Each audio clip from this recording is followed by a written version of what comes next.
Welcome to Novel Love Hearing. We bring you hundreds of novel audiobooks covering every genre and every kind of story you can imagine. Action? We've got it. Adventure? Absolutely. Horror? Of course. Whether it's the legendary Uchiha Massacre or outrageous tales like stealing Naruto's and Sasuke's women, you'll find it here. From epic series like One Piece, Bleach, Fairy Tail, and Hunter x Hunter, to countless other adventures, our library has it all. Love novels but don't have time to read? No worries, just plug in your earbuds, sit back, and let the story take over. Good listening, and happy hearing. The fire spread instantly to the other side, setting ablaze dozens of large zombies battering the door. Meanwhile, the zombie horde spilled over the edge like overflowing water from a cup, continuously falling over the city walls. Lin Yi glanced quickly. Trademark. At least tens of thousands. Like a true zombie storm. They're using the same trick from the private school, stacking corpses to form stairs, ready to break into the fortress for a feast. But they were ultimately one step too late. Lin Yi had already returned to the previous library, leading the 11 people to the tunnel entrance. Run quickly. There's no time. Lin Yi shouted, glanced back at the collapsing fortress, and led the way into the tunnel, sprinting forward. Chapter 121, Let Me Enter? Inside the tunnel. The musty smell fermented in the space. Lin Yi, leading 11 people, was sprinting quickly. To his surprise, despite having run about 2 kilometers, not a single person behind him showed any signs of fatigue. It seemed that these people were either powerful system users or had incredible natural endurance. Indeed, they had some skills, no wonder they didn't want to join the shelter and be ordered around. A few minutes later, the group made it through the tunnel. Lin Yi asked Melanie to inform him of the situation outside. Once everything was safe, he opened the tunnel door. "Bless you all, good luck," he said, ready to leave the repair shop. At this moment, a couple suddenly said, "We've changed our minds. Take us with you." "Me too," said several others. Lin Yi frowned, then waved his hand, and a military jeep appeared in front of him. "You've missed your chance." After saying this, he got into the car, floored the accelerator, and left those 11 bewildered people far behind. Preparing to drive away from this Death Paris. Several kilometers away, he encountered a tight encirclement formed by zombies. Lin Yi floored the accelerator, and amidst the roaring engine of the jeep, it charged through the zombie horde like a big bull. The zombies were hit and scattered everywhere, and soon the jeep was covered in blood. But Lin Yi didn't care, nothing could stop him from leaving Paris now. 2 hours later, Lin Yi finally made it out of the city successfully. He was heading to a new destination. Berlin. But at this moment, Melanie suddenly shouted, her voice shaking. "Boss." Solomon said. A small hole appeared in the mist and creatures came out of it. Those creatures seemed to look like beastmen. And then they ran away. "Are you kidding me?" Warning, Lord of Space-Time Turghai is preparing to invade your shelter. Invasion will begin in 20 minutes and 42 seconds. Receiving this message, Lin Yi was so shocked that he almost crashed the jeep into a tree. Fuck. An invasion event at such a critical moment? Luckily, he made it out of the city before the invasion, otherwise he'd have to be buried with Paris. Lin Yi quickly found a safe place outside the Paris suburbs, stored the jeep back in the garage, and returned to the shelter. At this moment, another message popped up. "Congratulations, you've successfully escaped Paris. Mission accomplished. Now, over 1,500 followers reside in your shelter. You have received a reward. The number of followers has now exceeded 2,000. You have received an additional reward. Can be viewed in your inbox. I can view it now," Lin Yi said, sitting in front of his laptop, looking at Solomon. "Report the situation." "Boss, we don't know from where they will attack, nor how many people will come. We are distributing firearms and ammunition to everyone who can shoot. Find Chen Yu, gather all the new recruits who can join the fight." "Yes, boss." Solomon received his orders and left. Lin Yi pondered for a moment. An idea came to mind, and he began typing emails on his laptop. "Is there a way for the shelter to help me know where the enemy will attack from?" Second-level space-time beacon. Lin Yi's eyes lit up, opened the shop, and soon found the space-time beacon. Since the current population exceeded 1,500, the shelter gained 15,000 experience points, unlocking the second-level space-time beacon successfully.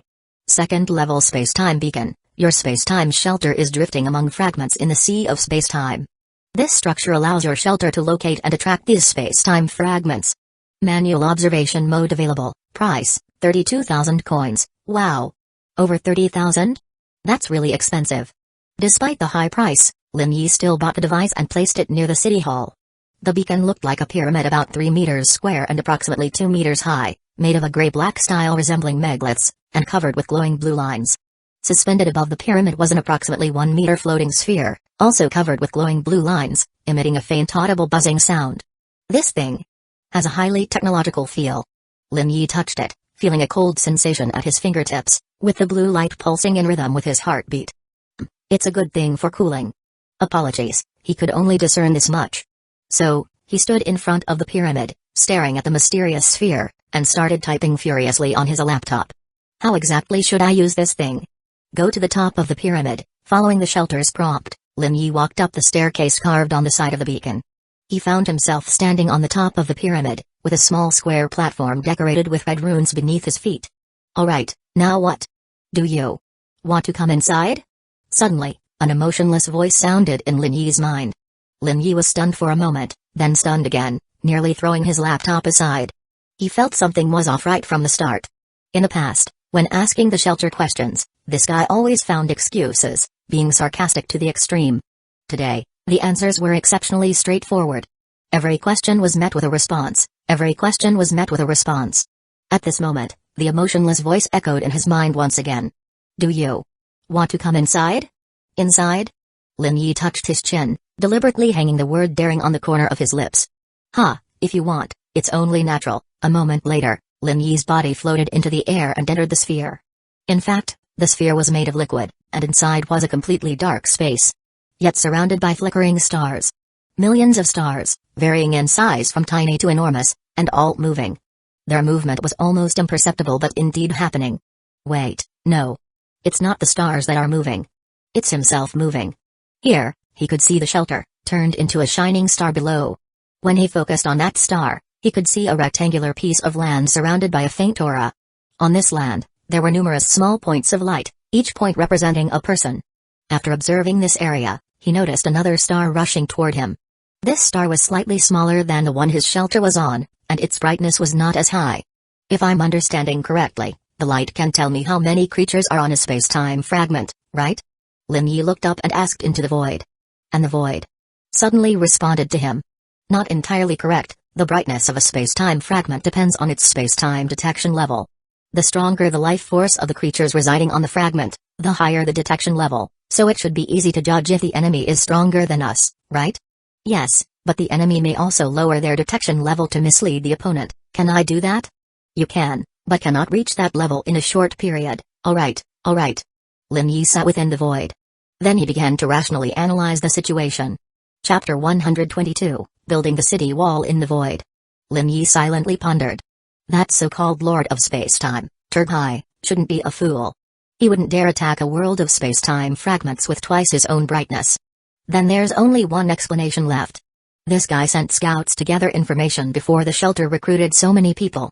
Then, after discovering no anomalies and thinking it was an easy target, he decided to attack with full force. This also explains why Solomon reported that a small hole appeared in the mist, creatures came out from it, and then ran away. Hey.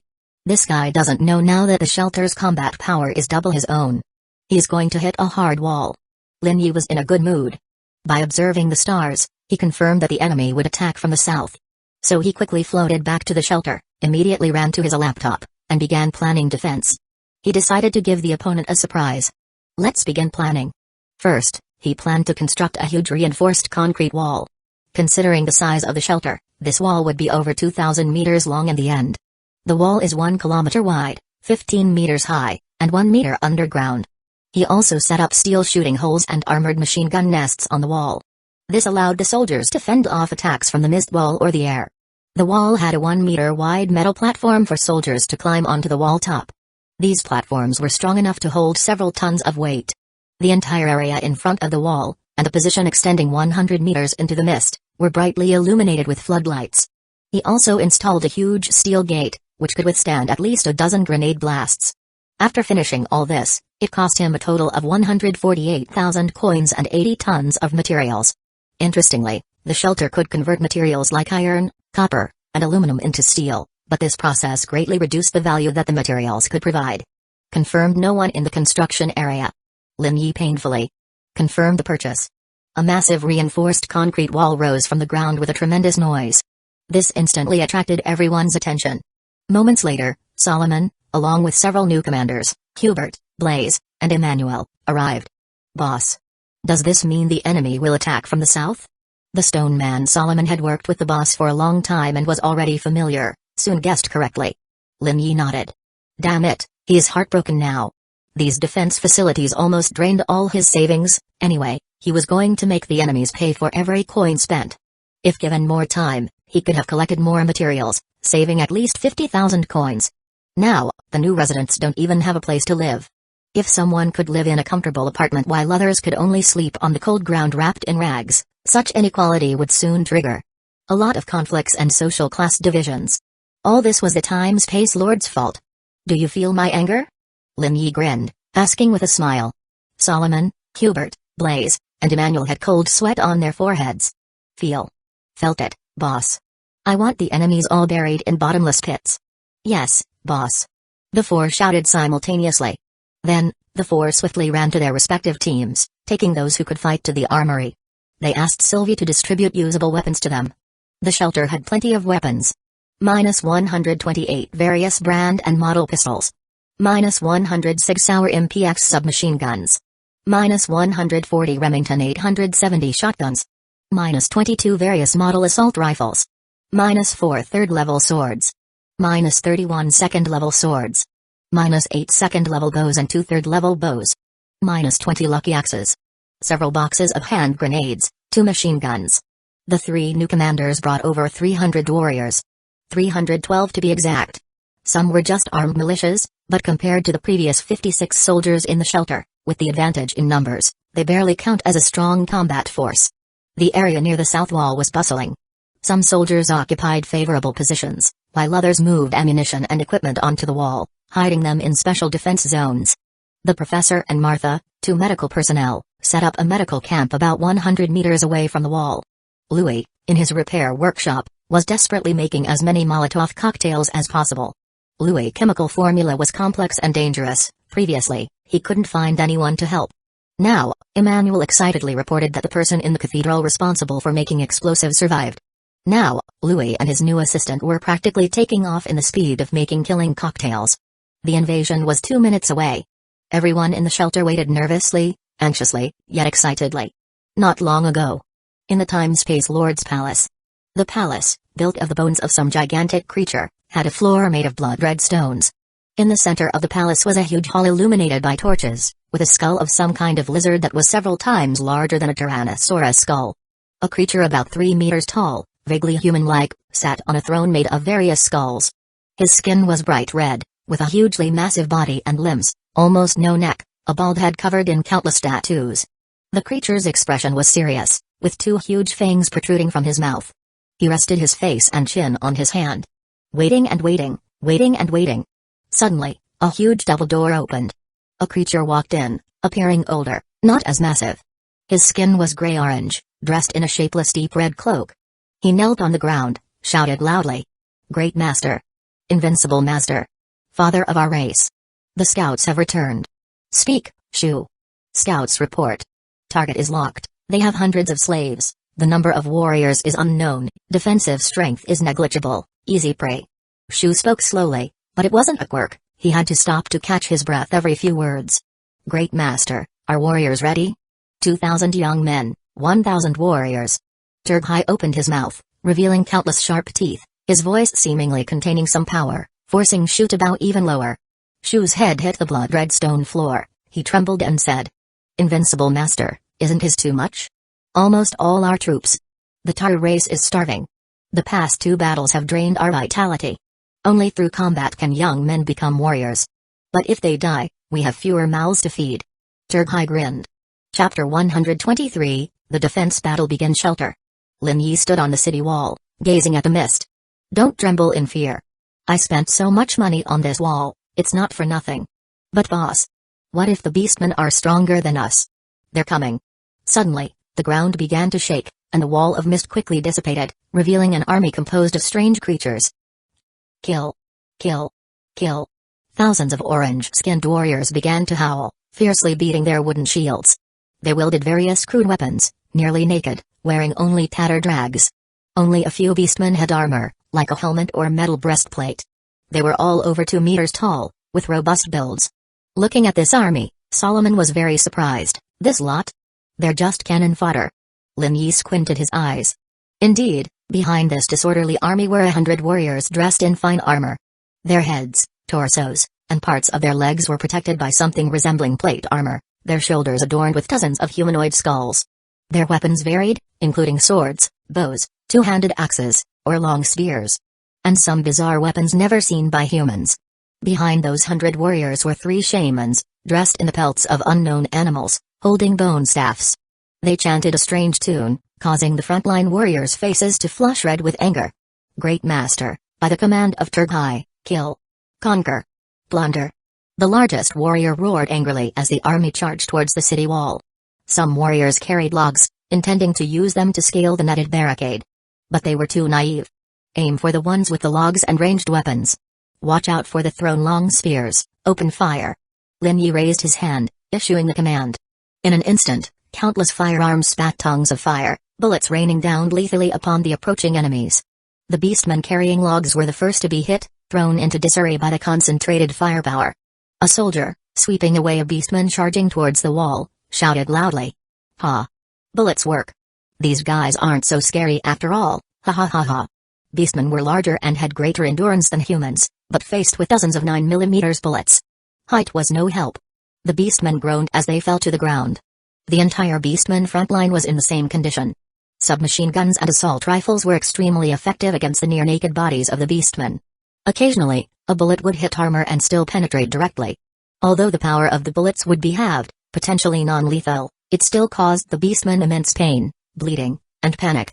The beastmen dragged the logs to the city wall, crashing them against it, but to no effect. The city wall didn't budge, not even a speck of dirt fell. They attempted to climb over, but any beastman close to the wall was immediately riddled with bullets from the warriors' powerful firepower. Seeing this scene, the beastman commander roared. What's going on? Where did these walls come from? The scouts didn't report this. The target must be wealthy, he built these walls in time. Command the warriors to join the battle, they'll deal with the gate quickly. A shaman, standing beside the commander, spoke, then began to cast a spell. In an instant, the 100 warriors gained immense power. They joined the battle, charging towards the gate. More than 30 beastmen transformed into powerful monsters. Some beastmen shot magic arrows, while others used telekinesis to hurl stones at the city wall. Even among the beastmen, there were professionals. Lin Yi watched this scene coldly, unperturbed, issuing new orders based on the changes on the battlefield. All professionals, machine gunners, concentrate fire. Target the armored beastmen, take down the archers and mages, they're your primary targets. The battle intensified.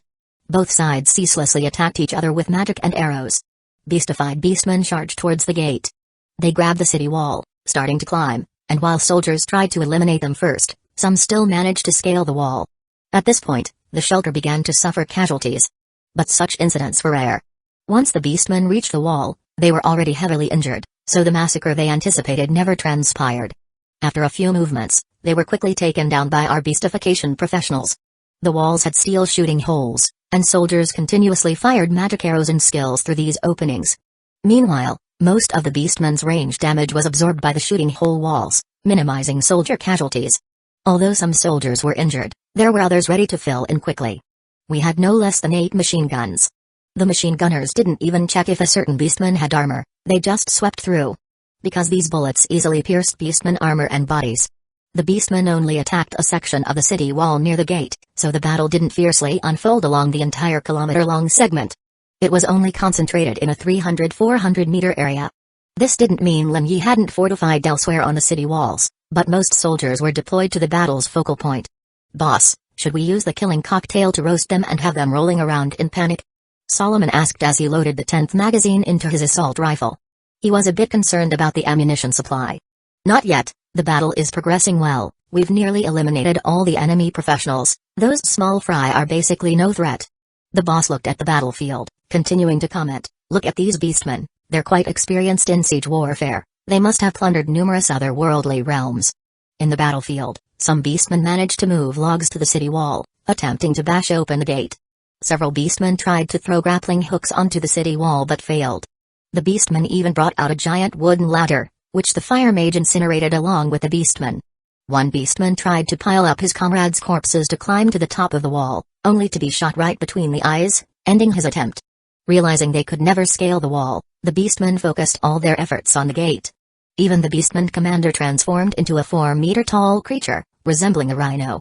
Granted permission by the boss, Solomon used the long-awaited killing cocktail. 3 Molotov cocktails arced through the air, exploding into blue flames at the rhino creature's feet, the sound of breaking glass mingling with the beastman's terrified screams. It taught this rhino creature to be reborn as a human in its next life and burned it into a smoldering corpse. As Lin Yi watched the ashes scatter, he suddenly felt the boundary between life and death seemed so blurred in this space-time battle. Chapter 124, The Invasion is repelled inside the shelter. The smell of gunpowder mixed with the scent of rotting flesh filled the air. Beneath the city walls were piled bodies of the beastmen. Rivers of blood flowed. Lin Yi watched as the last beastman beneath the walls twisted and convulsed, then died. Congratulations. The invasion has been repelled. A shelter notification appeared before his eyes. Lin Yi stretched lazily, with a hint of sigh. Throughout the battle, not a single beastman considered escaping. The last beastman, even at the end, was still furiously pounding the city gate, hoping to break through the gate. To massacre the weak on the other side. Humans? But the gate remained as sturdy as before, with only some claw marks and scorch marks on the surface. This damn thing was all built with money. Lin Yi's good mood vanished instantly.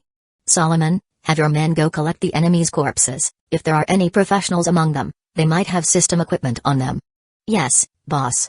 Solomon answered eagerly. He craved high-quality system equipment more than anyone else. He quickly organized his subordinates and ordered the soldiers to gather the dead enemy's bodies and equipment. Meanwhile, others were busy treating the wounded, repairing the city walls, and transporting ammunition. Unfortunately, there were some casualties. 3 soldiers were sacrificed in the battle, over 30 were injured to varying degrees. All damages to the shelter came from those 100 beastmen professionals, who were truly terrifying. If there had been 200, or even more such beastmen professionals, this battle would have been troublesome. Look, boss. Solomon suddenly ran over, handing him a massive axe. The axe handle was wrapped in faded beast skin, the smell of blood mixed with resin assaulted his senses. Lin Yi examined it carefully. The axe looked quite ordinary, with a wooden handle and iron blade, possibly made of iron. The blade had numerous scratches and notches, indicating that the weapon had seen many battles. Basic axe, 2nd level, a weapon forged by blacksmith Turdity, easy to use, low production cost. They can craft their own system weapons. And this one is a 2nd level. Not bad. Hand all equipment over to Sylvie, send a few corpses to the professor, and throw the rest in the pit. Lin Yi said with a mischievous grin, looking at the dead beastmen. Prepare a military jeep and a few people for me. Let's see what other surprises these guests have prepared for us. Great Master. We have been defeated. The scouts have been thrown into the ZG pit as punishment for deceiving the Master. We await your orders, Father of our nation. Old Beastman Shu rushed into the throne hall, fell to the ground, and banged his head fiercely. Lord Turghai possessed a sphere that could display the battle conditions from the Beastman's perspective. But after the last warrior was slain, the sphere shattered and the image disappeared. They were well prepared, while we underestimated their defenses. However, in open areas, they are no match for us. Turghai was very confident. This confidence came from his undefeated record. He laughed heartily, hitting the skull he leaned on for his throne with all his might. If they're foolish enough to launch a counterattack, I will personally confront them and devour all their flesh. Yes. Shu exited the throne hall, leaving his lord alone. At this moment, Turghai's laughter stopped. An interesting race, seemed to be called humans. Their combat power was far more formidable than any similar race I've encountered. Inside the shelter, Solomon asked anxiously, the car is ready, boss. Are you sure we should act now? It's getting dark. We won't be sleeping tonight. We must find out how much troop strength the enemy has left and how strong their defenses are. Lin Yi had a serious look on his face. Nighttime was the best time to launch a surprise attack. Boss, you're right. You're in charge of defense, and also take care of the new recruits. Let them know the latest situation. I've already talked to them. Hubert said he wants to help train our armed forces. He's an experienced veteran, and his men are all experts, so I agreed without hesitation. All right, you two handle this matter. I'll be back in 15 to 20 minutes. Joining him this time were Da Xinchuan and a tall, skinny guy named Gobi. This guy was a level 4, with throwing skills. The skill wasn't particularly special, it just allowed him to throw things very far, but with extreme precision. This operation required someone with such talent. Lin Yi boarded a military jeep with a machine gun mounted on the roof and headed towards the space-time fragment occupied by the beastmen. The roar of the engine startled a swarm of bioluminescent insects, tracing eerie green trails in the night sky. Upon entering, he didn't see the expected desert but found himself in a tropical rainforest. However, it was immediately followed by a desert, then another evergreen forest. The jeep ran over thorny vines, a faint scent of resin wafted through the air, the same as the scent of that axe. Da Xinchuan looked around and said, "This place is really strange." He found it odd, but Lin Yi did not. Upon conquering other fragments, the fragment would automatically become a new territory of the original fragment world. Through his observation, this Lord of Space-Time kept expanding his territory by plundering other fragment worlds. He was also smart, only attacking small fragments, which meant weak worlds. This was why everyone saw a different landscape after walking a certain distance. In fact, Lin Yi thought it was a pretty good idea, not wasting coins to expand territory, and could deal with easy targets to train soldiers. "I see a village up ahead," Gobi said through the wireless radio. Everyone saw it too. It was a tall wooden fence, at least 30 meters high. Each post used was very thick, difficult for 3 grown men to encircle.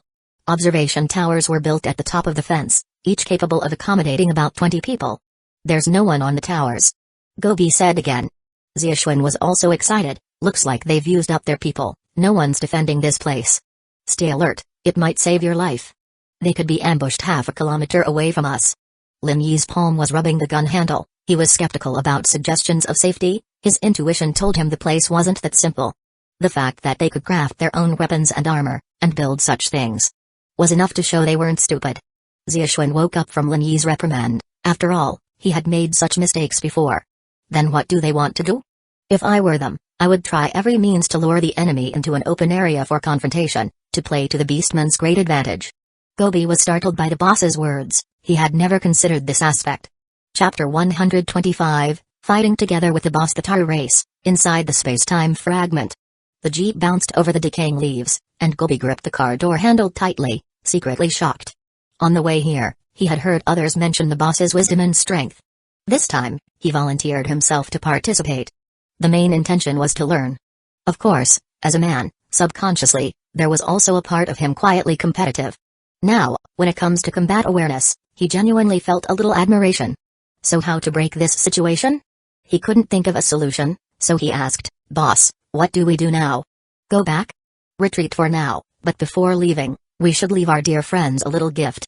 Lin Yi smiled slyly, suddenly turned the steering wheel sharply, and the tires screeched against the pile of leaves. He slammed on the accelerator, heading towards the barricade. "Throw a gift every 150 meters or so." "Yes, boss. I've got it," Dhuan shouted. When they were about 10 meters from the barricade, the jeep turned and began driving along the barricade. Dhuan lit a killing cocktail and threw it at one of the watchtowers. The Molotov cocktail traced a parabola in the night sky. Boom. In an instant, the watchtower was engulfed in flames, which quickly spread to the entire structure, including the massive wooden barricade. The jeep continued driving as the cocktails ignited. The second gift hit the barricade.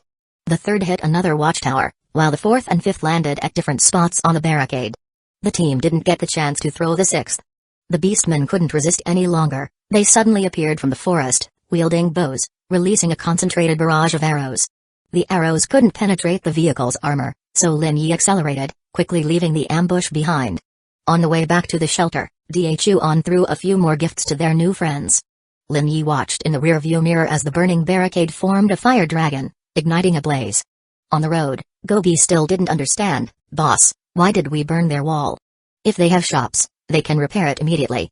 Repairing that wall will cost them dearly." He rolled down the window, letting the hot air mixed with ashes rush into the car, feeling invigorated. Repair the wall? How many coins would that cost? Could Turghai afford it? Even if he could, wouldn't he feel the pinch?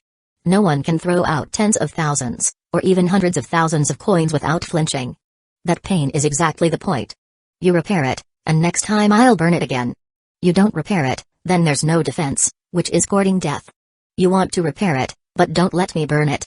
Next time I come here, you'll have to obediently come out to meet the enemy, and follow my rhythm. If I can't win, I retreat. If you can't win, then you die. Awesome. Gobi's eyes widened. He never knew that battles could be fought this way. Lin Yi chuckled but never relaxed his vigilance. The opposing lord isn't foolish either. He'll think of countermeasures. Yet. You're still awesome. Half an hour later. The jeep returned to the shelter. Solomon circled around the military jeep as he spoke. You seem to have fun over there. Indeed. Gobi laughed out loud. Solomon got back to the point. According to what you said, that Turghai is very cunning, knowing he can't defeat us by force, so he's staying put, waiting for us to come to him? Dhuan and Xiaoxuan both nodded simultaneously. Solomon thought for a while, but couldn't come up with a good solution. He turned to his boss. So what are we planning to do? Using provocation is ultimately a small strategy. I have to play some trump cards. Boss, tell us quickly. Everyone was curious. Lin Yi smiled gently. You stay put, I'll see if I can get some heavy weaponry. Red Wine General Raphael's base is in Beauvais town outside Paris. This guy isn't a fool either. If he can't take Paris, he'll definitely retreat obediently. He's planning to visit and see if the general is interested in selling something exciting to him. I have a base near a town called Provence, about 60 kilometers southeast of Paris city. Solomon hesitated for a while, but still spoke. He felt uneasy about revealing the secret, but then he realized it didn't exist anymore anyway. Plus, this base wasn't much of a secret. An incident occurred there 4 years ago, poisoning over 300 soldiers. Now, the whole world knows that. Southeast, that's a bit far. Lin Yi pondered for a moment and decided, I'll go to Beauvais first, then Provence tomorrow morning. After speaking, he yawned. He left Solomon in charge of defense matters, then went to take a shower, changed into clean clothes, and hurried to dinner. At the dining table. This time, no one shouted at him for being hungry, nor did anyone question why he was delayed so long. Even Annie, the lively one, knew that he was overwhelmed with work today. Though she was genuinely very hungry. Why are you all so downcast? We won, didn't we? Of course, this is just the first battle. I will strive harder. Lin Yi was so hungry his stomach was practically glued to his back. He made a sweeping gesture and said, let's eat. So, everyone began to eat and drink. Did you see those beastmen? Their width is twice that of a human. And their arms. Thicker than my waist. Xiaoxuan was the first to break the silence. He gestured animatedly as he recounted the battle, spraying Melanie's plate with spit. She frowned and scooted her chair away. Everyone was very curious about the beastman.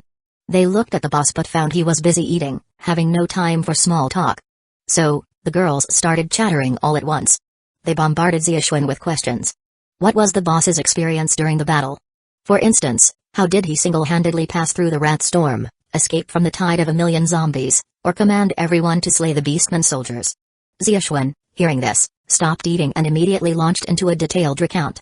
He had 2 principles for telling these stories. First, faithfully restore the boss's experience and gallantry.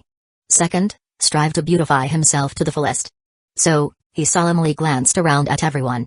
Do you guys know? That rat storm. It was only me who dared to follow the boss and battle in the jeep. PFFT. Solomon, upon hearing this, sprayed out the mouthful of soup he had just sipped. His wife Giselle quickly handed him a napkin and asked, what happened? Nothing, the soup was too hot, it burned my tongue. Solomon waved his hand. He unobtrusively glanced at Xiaoxuan, who was still narrating without stopping, and shook his head helplessly. He knew this kid wanted to show off in front of the dark-skinned Melanie. But did he think about this? She is a monitor. Even if the monitor screen was blocked by dead rats at that time, she couldn't see. The 3 of them were teleported back by the boss. They were so scared they peed their pants long ago. Chapter 126, Open a Store. Franchise? Shelter. A lavish feast nearing its end. Lin Yi finally put down his chopsticks, a look of satisfaction and ease on his face. Regina, how are the new members? Are they adapting well? Yes, boss. At this moment, Regina looked exhausted. She massaged her temples, the dark circles under her eyes becoming more evident against her pale face, and there were traces of dried mud on the cuffs of her clothes. We have placed some people in the apartment building and handed out tents to others, but most still have to sleep on the ground. We're not that well off right now. Lin Yi scratched his head with a helpless expression, truly strapped for resources. I explained the situation to them, and they all understood. However, when we brought them dinner, they were overjoyed. Many couldn't believe they had meat to eat. Regina's lips slightly curled upwards, as if reminiscing about that scene, feeling gratified herself. Lin Yi thought for a moment and had an idea. Perhaps we can place some people in the world of space-time fragments that we've already occupied. There are houses there. But their water and electricity systems are a bit different from ours. Louis will help you. I hereby appoint you as the head of new member management. Can you handle it? Thank you, boss. Regina smiled wearily, seeing the starving people well fed and grateful to her from the heart. She felt fulfilled and accomplished. She loved this job. Lin Yi nodded, and after authorizing Regina, he He turned to look at old Mark. "Professor, how are the injured?" "Not bad, quite well. All the injured are professionals, so recovery is fast. This has provided me with some useful data." The old biologist sipped his tea while speaking. "I am studying how the food and water in the shelter accelerate the healing process."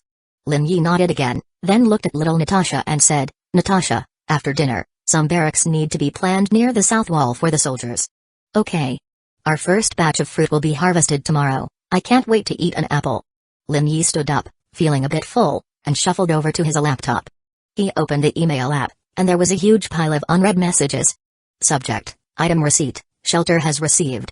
Shelter has gained 94 experience points. Subject: Item receipt. Shelter has received. Shelter has gained 55 experience points. Subject: Survivor reception. Survivors have accepted your terms and entered the shelter. Your shelter has gained 440 experience points. Subject: Item receipt. Survivors have accepted your terms and entered the shelter. Your shelter has gained 15,690 experience points. Subject: Upgrade. Congratulations, your shelter has reached level 12. You have received a reward, blue salmon spawn. Store items updated. Subject: New species. Congratulations, your colorful chickens have successfully bred offspring. New store items: colorful hen, colorful rooster. You can rename them as you like. Your shelter has gained 1,000 experience points for breeding a new species. The chicks hatched? I gotta tell Annie the good news. I promised her she could name the chicks. Lin Yi smiled and continued reading. Subject: Space-time detection radius increase. Your shelter's population has exceeded 1,000. Your space-time detection radius has increased from 1.3 to 1.7. Note: your shelter's chances of being invaded by lost souls have increased. It is advised to strengthen surrounding defense. Subject: Space-time detection radius increase. Your shelter's population has exceeded 2,000. Your space-time detection radius has increased from 1.7 to 2.5. Note: your shelter's chances of being invaded by lost souls have increased. Strongly advised to strengthen surrounding defense. There were many emails, Lin Yi suddenly remembered. After completing the Escape from Paris mission, the extra reward the shelter gave him. He clicked the Claim 1-inch button. Soon, a small matchbox-sized box appeared in his hand. What's this? Vending machine. Allows you to place a vending machine anywhere in the real world. Upon placement, the machine needs to be activated on a flat surface. At first level, you can sell 3 types of goods. When others use the vending machine to purchase, the items consumed will be directly deducted from the shelter. The more sales the machine completes, the higher the level. Lin Yi looked at the introduction with great joy. If food is to be sold, place a vending machine in someone else's camp. Then others can buy whenever they want, and he wouldn't have to make long trips to deliver goods. Isn't this essentially his own retail outlet for selling materials? What a great item! And if the scale is expanded further, and countless vending machines are placed, wouldn't that be like having his own chain store? Thinking of this, he opened the store app and found the vending machine inside. The price is 50,000 coins. Haha, I better put this plan on hold for now. Continue looking. He clicked the Claim 2 inches button. Space-time filter, first level, a unique device not available in the store, can only be found in treasure chests or as a task completion reward. This device extracts energy from the sea of space-time and channels it into the shelter. It has 3 modes. Mode 1, increase mana recovery speed within a certain area. This mode will increase the space-time detection radius by 10 to 1000%. Mode 2, provide energy to the shelter and enhance the life force of springs and soil. This mode will increase the space-time detection radius by 50 to 2000%. Mode 3, generate an energy core. This mode will increase the space-time detection radius by 10 to 200%. After installing the device, you can view detailed descriptions of each mode. What's this? Seems impressive. Wait a minute. Treasure chest? Lin Yi's eyes lit up instantly. Shelter, the description mentions treasure. How do I get it? Treasure chests can be obtained by fishing in the sea of space-time, by killing space-time monsters and wandering demons, and several other methods, though the possibilities are very low. This is worth noting. I really want to open a box, right? The fish? Lin Yi rubbed his hands, and a bag of water containing fish appeared on the table, with a note attached. The bag contained 6 fish, each only the size of a pinky finger, swimming around inside. Lin Yi looked at the instructions on the paper. Put these fish in the pond, they'll grow to adulthood in an average of 5 days, needing no feeding. They survive on the life force of the spring water. That's quite convenient. Chapter 127, Boss, I am very happy inside the shelter. As Lin Yi scrutinized the fish. The little girl Natasha walked up to him, looking at the bag with great interest. "Boss, are these fish?" "That's right. In 5 days, we'll have delicious seafood. I'll go release them into the wild. You start planning the camp using the computer." After saying that, Lin Yi headed towards the lake. He was worried these fish would die. After all, it had been some time since he took them out. "I want to go too," the little girl muttered softly. She instantly fell in love with these salmon with their shimmering blue scales. She had loved going to the aquarium since she was a child, taking care of over 20 different kinds of fish, from ornamental fish to carnivorous fish, as well as crustaceans and shellfish. She secretly thought she had to find an opportunity to ask the boss for a job in aquaculture. When Lin Yi returned, the little girl Natasha had already quickly immersed herself in work. The new barracks were slightly expanded based on the original ones, and a layer was added to accommodate over 100 soldiers. An additional temporary equipment storage area was planned so that soldiers could arm themselves quickly in emergencies, rather than running back to the armory. Moreover, a medical room for severely injured soldiers was added, facilitating the placement of those who couldn't move. The project was estimated to cost 24,000 coins. "Boss, I tried to save as much as possible." The little girl looked at Lin Yi, who was absent-mindedly gazing at the stars. She noticed the dirt on him, guessing it was from releasing the fish. Lin Yi nodded. A bit of money was still left in his tooth gap. He confirmed the payment and told Solomon via radio to have the soldiers start moving into the new camp. Then he pulled Natasha up. "Come on, we need to get moving." "Huh?" The little girl blinked her big eyes. By then, Lin Yi was already moving forward, saying without turning back, "To the lake, let's release the little fish together." "Yay!" Upon hearing this, a happy smile immediately appeared on Natasha's face. "Boss, wait for me." She jumped up from behind the table and ran to catch up with that doll figure about to disappear ahead. No matter what others said, Lin Yi always paid great attention to details. So he immediately noticed the girl's joy when she saw the fish, and her disappointment when he turned to leave. But when using the carrot and stick strategy, one must always wield the stick first before giving the carrot. His former black brother always said a good boss should care for his subordinates like family. He knew that to be true. Because all the black brothers' lieutenants were willing to lay down their lives for the boss, one blocked a bullet for him, and another threw himself onto a grenade. However, the black brother always had a strict rule against women joining his team. On that point, Lin Yi could only agree halfway since there are good and bad women in this world. It depends on the person. Natasha was diligent and responsible, and she never complained when Lin Yi assigned tasks to her. So Lin Yi decided to organize a small event in the name of this little girl. By the miraculous lake. The beautiful Annie waved her arms energetically as always, jumping up and down. She shouted loudly, "Natasha, why did it take you so long to get here? Come over here. The boss has everything planned. First, we must dig a small pit to put the little fish in, then dig a small ditch leading to the lake. Whoever's fish gets to the lake first wins." All the girls stood by the lake. The fish they were used to seeing were mostly grilled or fried, so they were particularly excited upon hearing about the fish release activity. Natasha took her position. The event began. Instead of digging just one pit, they dug 6, along with a small ditch, then carefully placed the fish into the pits. The little fish, sensing a nearby powerful life energy source, immediately became active. As soon as the girls connected the small ditch to the pits, the fish began to swim down the 10-meter-long ditch in an instant. "Boss, look!" Annie shouted at the small ditch. In the moonlight, 6 blue shadows glided down the channel like arrows leaving a bowstring, creating ripples as they went. Natasha's fish was in the lead, its tail fin leaving a fluorescent trail as it swayed dreamily behind. But the other fish weren't slow either, some even seemed to catch up, and in the end, all the fish surged forward, dashing into the lake, disappearing without a trace. "So, whose fish won?" Annie asked, bewildered. Though it all happened in an instant, the girls were satisfied and immediately started discussing the race, trying to determine whose fish arrived first. Only the little girl Natasha shuffled over to Lin Yi. She blushed, feeling a bit shy. "Boss, thank you for my birthday gift. I'm really happy." Having said that, the little girl gave the boss a tight hug. Lin Yi was dumbfounded. Birthday gift?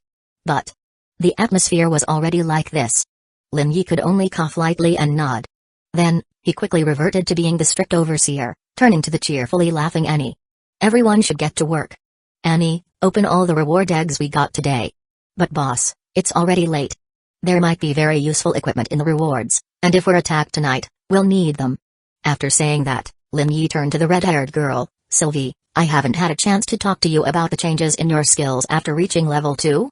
I can now produce 4 times the amount of ammunition and make bullets for non-system weapons. Oh, and I can also create and upgrade equipment. Lin Yi's eyes brightened upon hearing this. But Sylvie hastily said, but I still haven't figured out how to do it.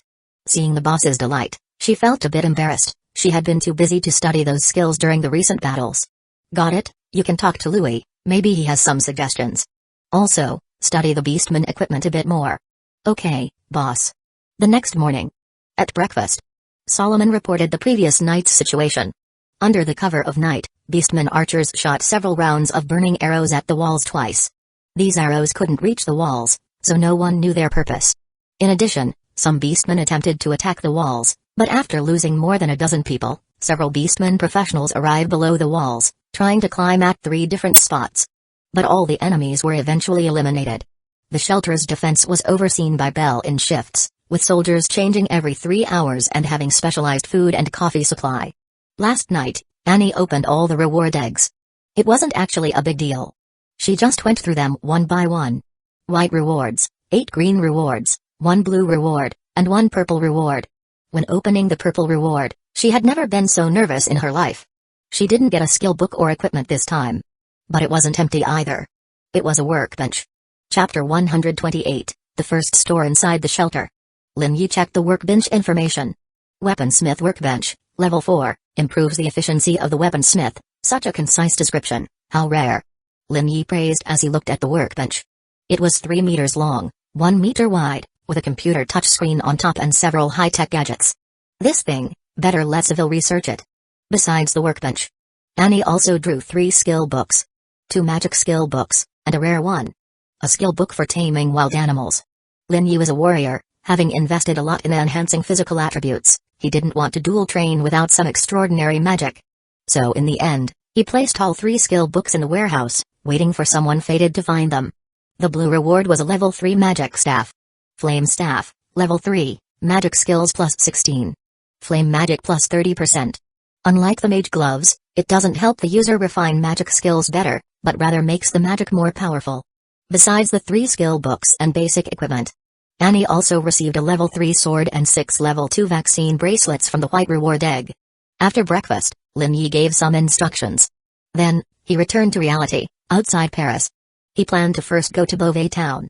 To avoid driving a military jeep openly into the camp, he summoned a beautiful 2020 Mercedes from the shelter. Leather seats, luxurious interior, and a new auto driving system. Well, even if the last feature couldn't be used. Lin Yi stepped on the gas. With no zombies on the road and checkpoints letting him through, he reached his destination in less than an hour. However, Beauvais now looked desolate. The once bustling and prosperous town had almost become a ghost town, only missing a few tumbleweeds. He only saw a few patrolling soldiers and some workers moving things. He was invited to the military headquarters. The Red Wine commander's condition didn't look good. Lin Yi, you managed to escape from Paris too. Red Wine Commander Raphael saw the merchant, extended his hand, and smiled wearily. Can you believe it? What a mess. Of course, your artillery almost got me killed. So, is the mission complete? Almost.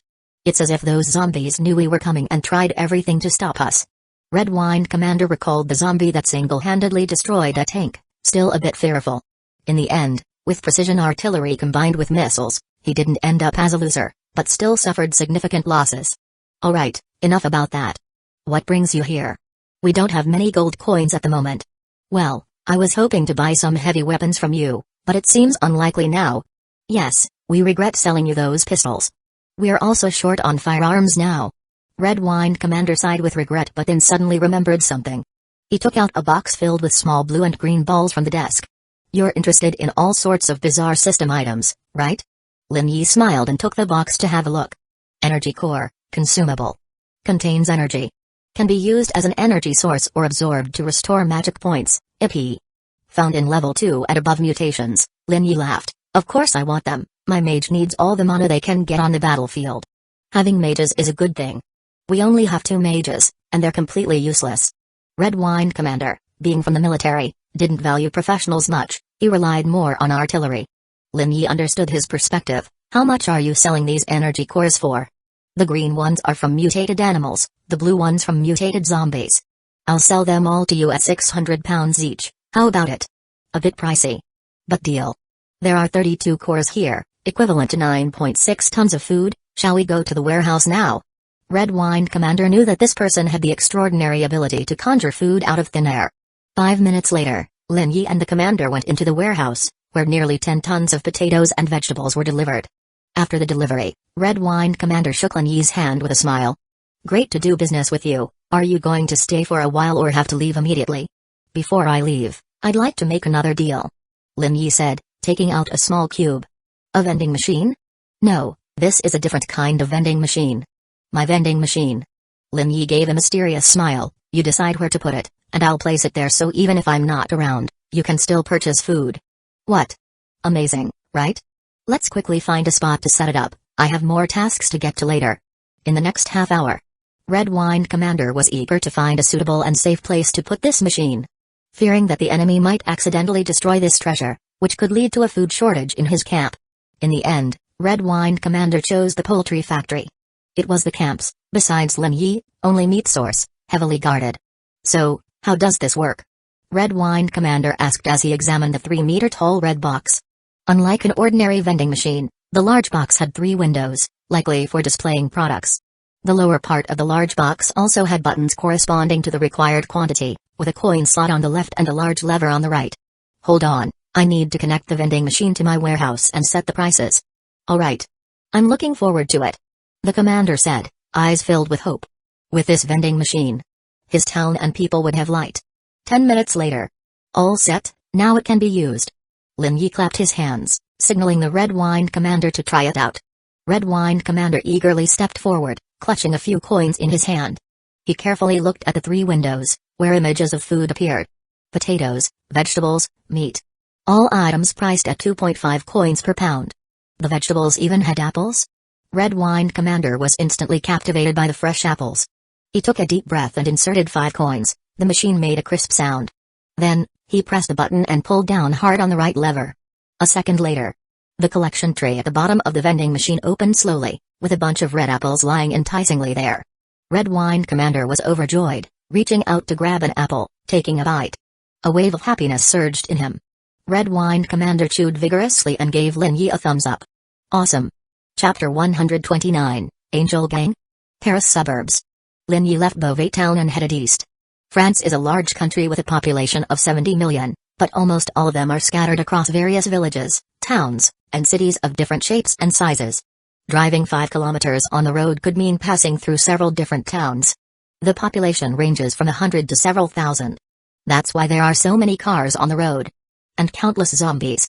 Progress became extremely difficult, and eventually, Lin Yi had to give up and return to the shelter. He planned to have Louis get him a motorcycle.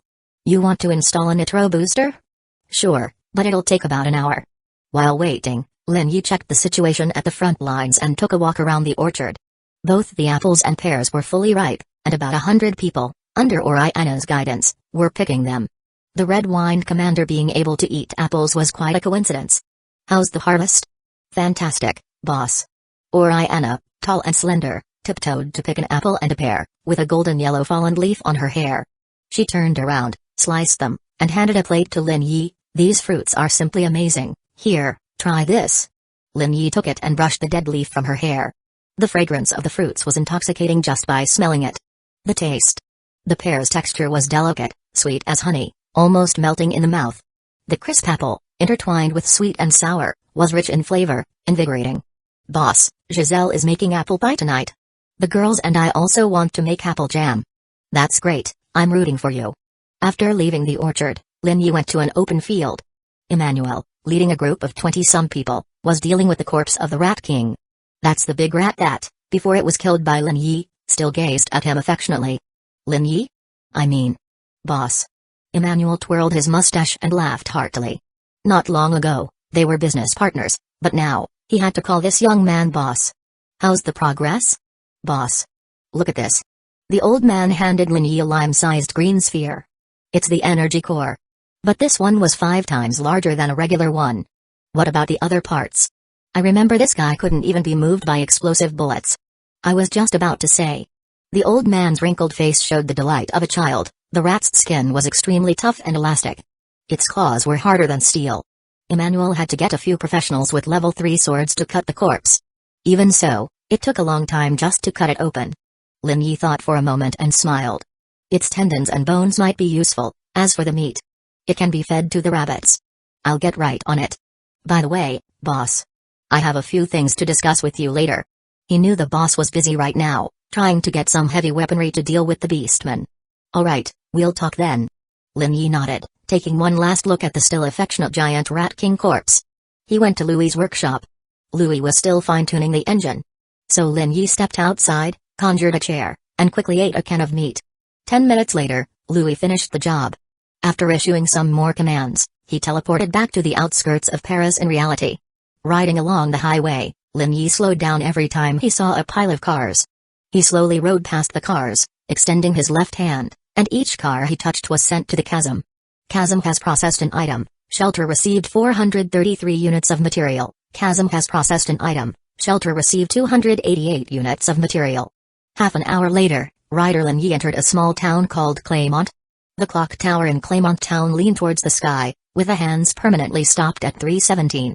As Lin Yi drove past the corner, the ghouls in the display windows suddenly tilted their heads to look at him, their damaged eyes glowing dimly. Then, hordes of zombies attacked.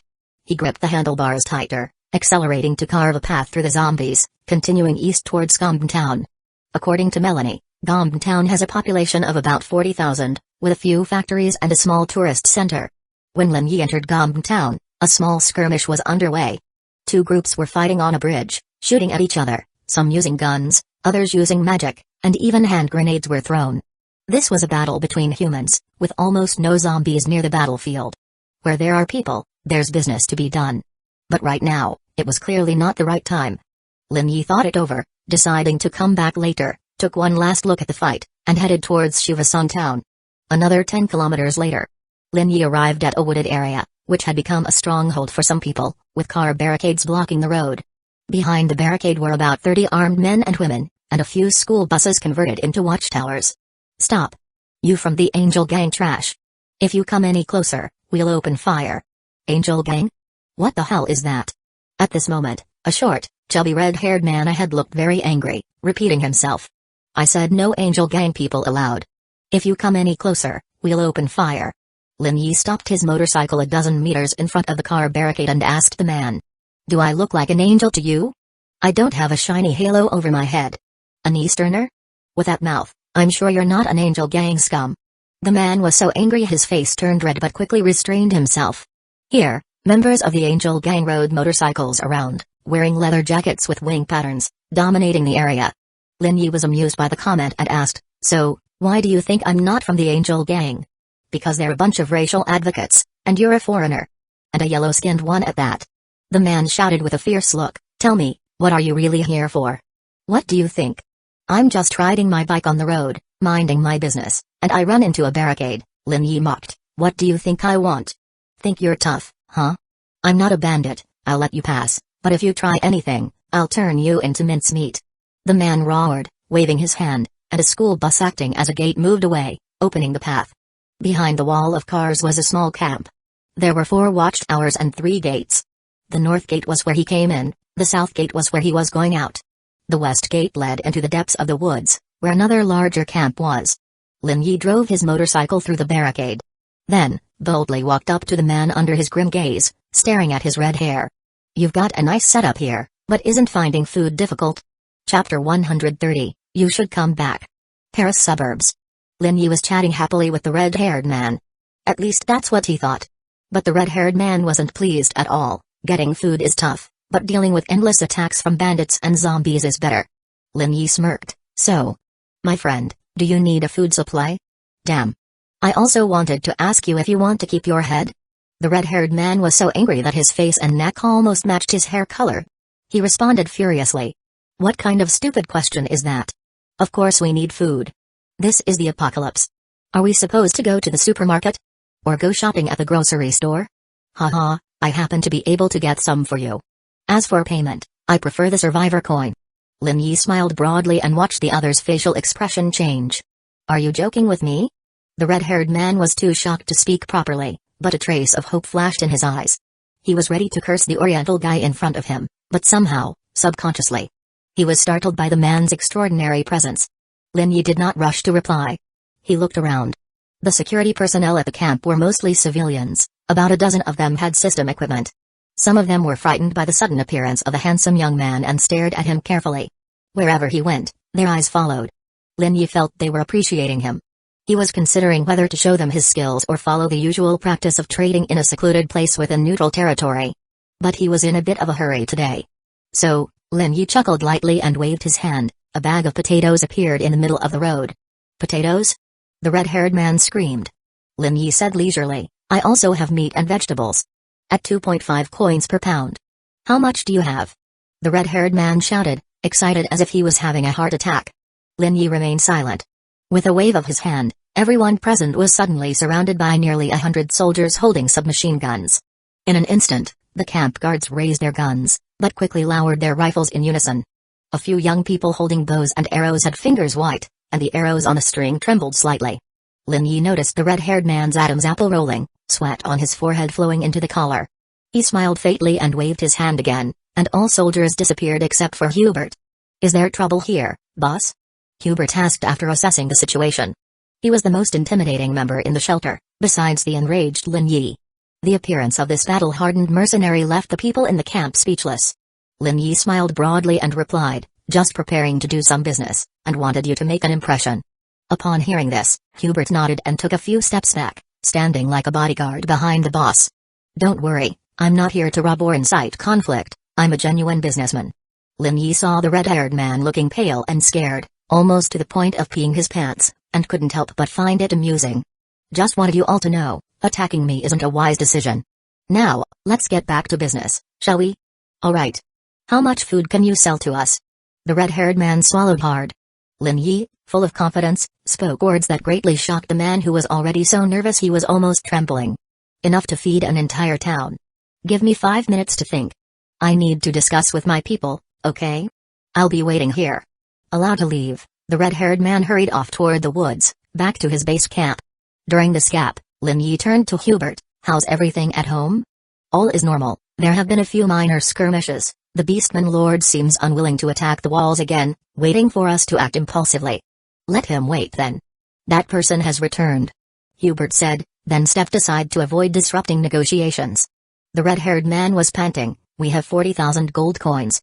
Our camp wants to buy 1.5 tons of meat, 1.5 tons of vegetables, and 6 tons of potatoes. Deal.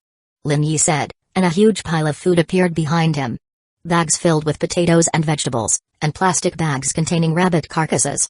Wow. That's so fast. Wait. I'll go get the coins. The red-haired man, seeing the mountain-like heap of food, was overjoyed and lost all previous fierceness. Other survivors in the camp couldn't believe their luck either. So much food for just some coins they once thought useless. The transaction was completed. The red-haired man, hands trembling, asked, Sir, will you come this way again? No, I have some matters to attend to in the south, then I'll head east. You should come back. Before, I was in a large survivor camp. After the camp fell, people ran off with goods. But they left a lot of coins. After speaking, the red-haired man blinked hard, showing a pitiful expression. Lin Yi pondered for a moment and nodded. This could be a trap but also a great opportunity to gather gold coins.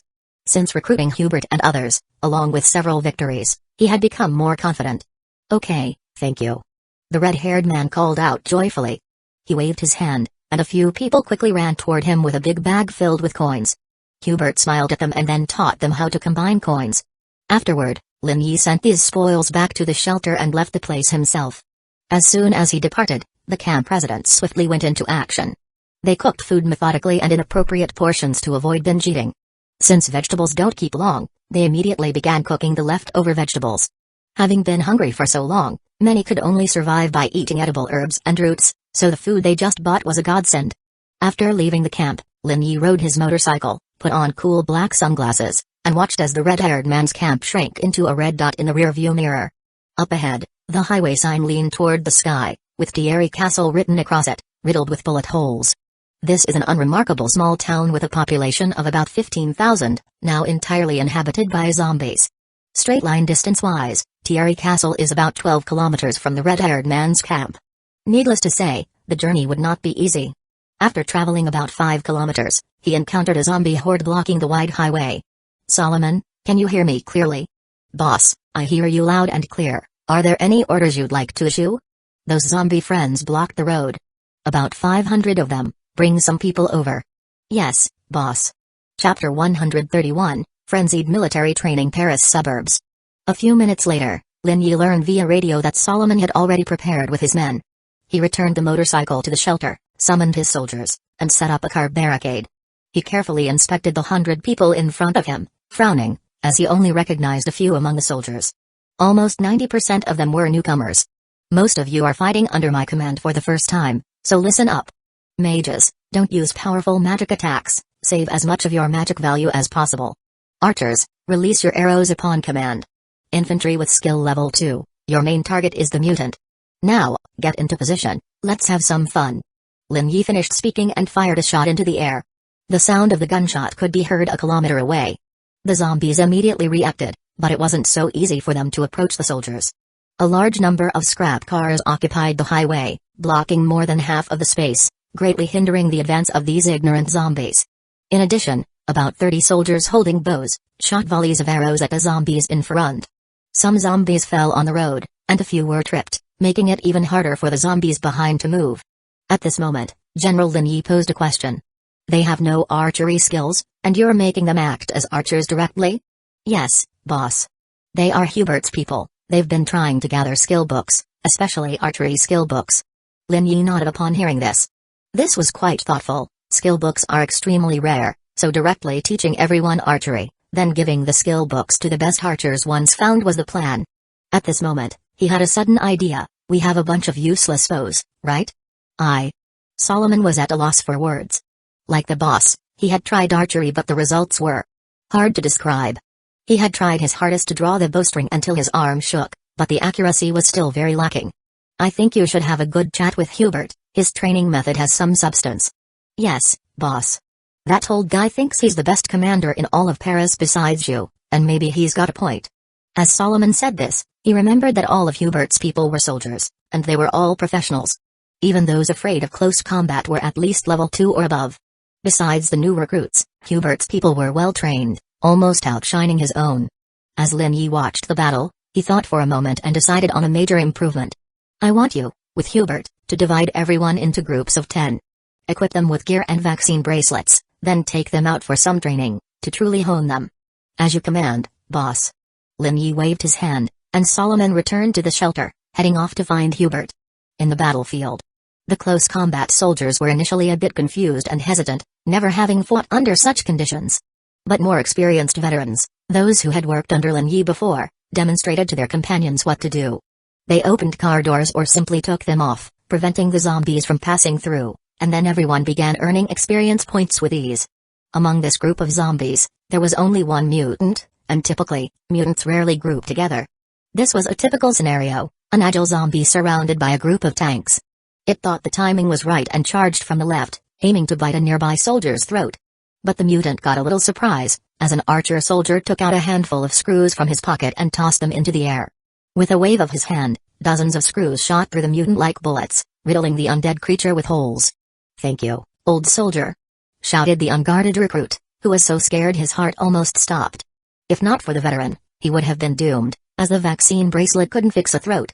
Don't thank me, it's all thanks to the bosses. Good teaching, you'll learn a lot more in the future. The veteran grinned and continued killing monsters. The battle continued. A few minutes later, the newly slain zombies began to pile up, hindering the soldiers. Move the bodies to the pit. Lin Yi ordered.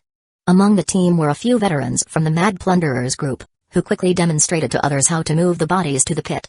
All soldiers had been assigned outdoor handlers' jobs on the first day, so they could transport bodies and other items back to the shelter. As the zombie bodies were sent back to the shelter, the corpse pile began to thin out, and the biomaterial counter started to rise. The battle lasted about 20 minutes. A few were injured and were sent back to the shelter for treatment, needing at least 3 to 5 days to recover. Post-battle statistics. This time, more than 700 zombies were killed in total, 500 were originally wandering on the highway, and 200 were attracted by the gunshots. Lin Yi gave the order. Then, cars, bodies, and spoils began to disappear from the battlefield. Received 11 white rewards, 550 coins. Thanks to Solomon's efforts, all soldiers not yet professionals were ready to be put into action. Lin Yi summoned the shelter deputies, formed teams, and ordered them to set out, collecting cars along the way and killing any zombies encountered. Every quarter kilometer or so, Lin Yi fired a gunshot into the air, attracting all the local zombies. With no densely populated areas nearby, they encountered no more than 100 zombies, and no mutants. As it turns out, the highway is an excellent place for training recruits and farming experience points. Many zombies were stuck inside the cars and couldn't get out. Basically, they were sitting ducks. This is the most ideal target for ordinary people wanting to become professionals. The recruits only needed to stab through the windshield into the zombie's head strapped inside. Lin Yi even equipped them with level 3 one-handed swords, which could pierce through the windshield and zombie heads like cutting paper. This greatly improved the efficiency of ordinary people converting to professionals. The teams advanced very slowly but methodically killed zombies rushing from all directions. It was already 3 in the afternoon. Lin Yi decided everyone should return to the shelter for lunch. Everyone enjoyed a satisfying high-calorie lunch. With apple pie for dessert. As he drank tea, he asked, "Solomon, how's the orc world going?" "It's at a stalemate. Those new members, Chen Yuiu?" "Good news, boss. Many of them have practical skills." Chen Yuiu couldn't stop smiling, couldn't even speak. Listening closely, Lin Yi understood. Among this new generation, many could make clothes out of rabbit hide, and many were butchers. The meat factory's productivity had reached 8 tons. Chen Yuiu finally stopped laughing, a bit embarrassed, then continued to report, "We have enough." Chapter 132, Need me to help you put it on? Inside the shelter. Lin Yi listened to Chen Yuiu's report and nodded. With Emmanuel's addition, his corn-based fuel technology was already prepared for application. In terms of making flour, Louis built a basic mill and several hundred people went to work. The number of teachers is also complete, allowing the school to be established. A look of anticipation flashed in Lin Yi's eyes. "So, has the person who can brew wine arrived?" "4 of them." Haha. Lin Yi laughed heartily. After the shelter upgrade, the shop began selling cucumbers, tomatoes, and pumpkins. Once he had a bit more money, he needed to quickly expand the farmland and apply this skill. "Is there anything else?" "Emmanuel wants to produce some things. I let him make a list when he's free so you can see it." Upon hearing this, Lin Yi nodded and then turned to Annie, who was currently chowing down heartily. "Annie, have you named that little chick yet?" "I have. It's called Emperor." "Is it a rooster?" I'm sure it's a rooster. But if it's a hen, I can call it Empress." This inspiration comes from ancient Chinese texts. "Then let me congratulate the Emperor or Empress on welcoming its first subject." Lin Yi forced a laugh, quickly finished his lunch, and returned to the highway outside of real-world Paris. There was a town ahead, but it was quite quiet. Riding his motorcycle into the town, he saw a strange scene. 3 dog-sized cats pounced on a lone zombie, tearing open its throat. This group of meowing cats seemed to be cooperating in battle. It seems cats can also mutate. Lin Yi immediately turned his bike around but didn't expect the mutant cats to have such good hearing. Upon hearing the human noise, they immediately abandoned their meal and chased after the new prey. The motorcycle made a slight rumbling sound, and the speed increased to 10 kilometers per hour. Then 20, 40, 60 kilometers. Meow. The cats called after him, half meowing, half roaring. Damn it, these beasts. Before Lin Yi could finish his words, one of the mutant cats bit the rear wheel of the motorcycle. The tire blew, and the cat was thrown off. The rider Lin Yi and his beloved motorcycle started rolling on the road. Finally, the motorcycle crashed into a roadblock. And he flew a full 20 meters away. Melanie shouted, "Boss! Wake up! Don't shout, I'm not asleep." Lin Yi's voice was a bit hoarse, and he struggled to stand up. He lost a full 17 points of life force, which for an ordinary person would be fatal long ago. Fortunately, he only had multiple abrasions and a slight concussion. Damn. How many bikes will these damn bastards wreck before they're satisfied? He saw the tragic state of his motorcycle and roared angrily. At that moment, Melanie screamed again, "Boss, to your left." Upon hearing this, Lin Yi didn't even turn to look at what was on his left but directly transported back to the shelter, appearing behind his laptop. He checked the screen, waited a moment, then returned to reality without saying a word. At this time in the field, 2 cats were searching for the suddenly vanished human, while another was licking its wounds. Then, Lin Yi, covered in blood, appeared out of thin air. Smelling the scent of fresh blood, the cats hissed and bared their fangs. But immediately, with a gunshot, one of the mutant cats' heads was instantly halved. The mutant cat's brain matter splattered all over the road. The remaining 2 mutant cats screamed and surrounded him from different directions, trying to form a pincer attack. Their movements were too fast. If he didn't activate combat reflex, Lin Yi could hardly track their movements. The two mutant cats lunged at him from both sides with astonishing speed, one aiming for his head, the other for his legs. But before their sharp teeth could reach him, Lin Yi leaped back and launched an attack from above. Meow? One mutant cat meowed in confusion. Then its body split in two and fell to the ground, while the other cat fared slightly better, getting decapitated and dying on the spot. Boss? Boss. Shut up and let me catch my breath. Lin Yi panted slightly, sitting on the road. He had drastically increased his reaction speed in a short amount of time, which significantly depleted his physical strength, especially since he had a motorcycle crash at the beginning. 5 minutes later. The shelter, inside Mark's laboratory. Lin Yi lay on a hospital bed, wrapped head to toe in bandages, looking like a mummy. Martha, dressed as a nurse, showed a face of concern. Professor, will he be alright? Don't worry, he's an advanced professional. Please escort unrelated personnel out of here. Well. Alright. Martha didn't want to leave Lin Yi at all but could only depart, glancing back repeatedly. How do you feel? Old Mark asked. When the girl was not present, the smile on Lin Yi's face immediately vanished, showing a grimace. It hurts like hell. That's normal, you have extensive soft tissue injuries, but somehow, your muscles are also damaged. Is this from using combat reflex? Not exactly. I'll give you an injection to help your tissues heal faster and also a pain reliever and a sedative. You should feel better when you wake up. The professor said, first feeding Lin Yi some magical lake water, then giving him 2 injections before leaving the laboratory with some documents. In less than a minute, Lin Yi fell sound asleep. 3 minutes later. Martha quietly entered the laboratory, her eyes moving past a white screen, fixating on the boss. She unconsciously licked her lips. Then, blushing deeply, she took out her little diary hidden away and quickly slipped inside. The sun was setting. Dinner time was approaching. Lin Yi suddenly opened his eyes and sat up from the bed. His body still hurt, but the pain had significantly subsided, and the bandages had been removed. However, he realized he was completely naked, with only a thin blanket covering him. At that moment, Martha came into the tent with a tray of food. Seeing Lin Yi awake, her face immediately brightened. Boss. How do you feel? Do you want me to call the professor? Or would you like to eat something to regain energy? No need, I'm mostly fine now. You haven't started to eat yet, have you? No, boss, but. No but, turn around.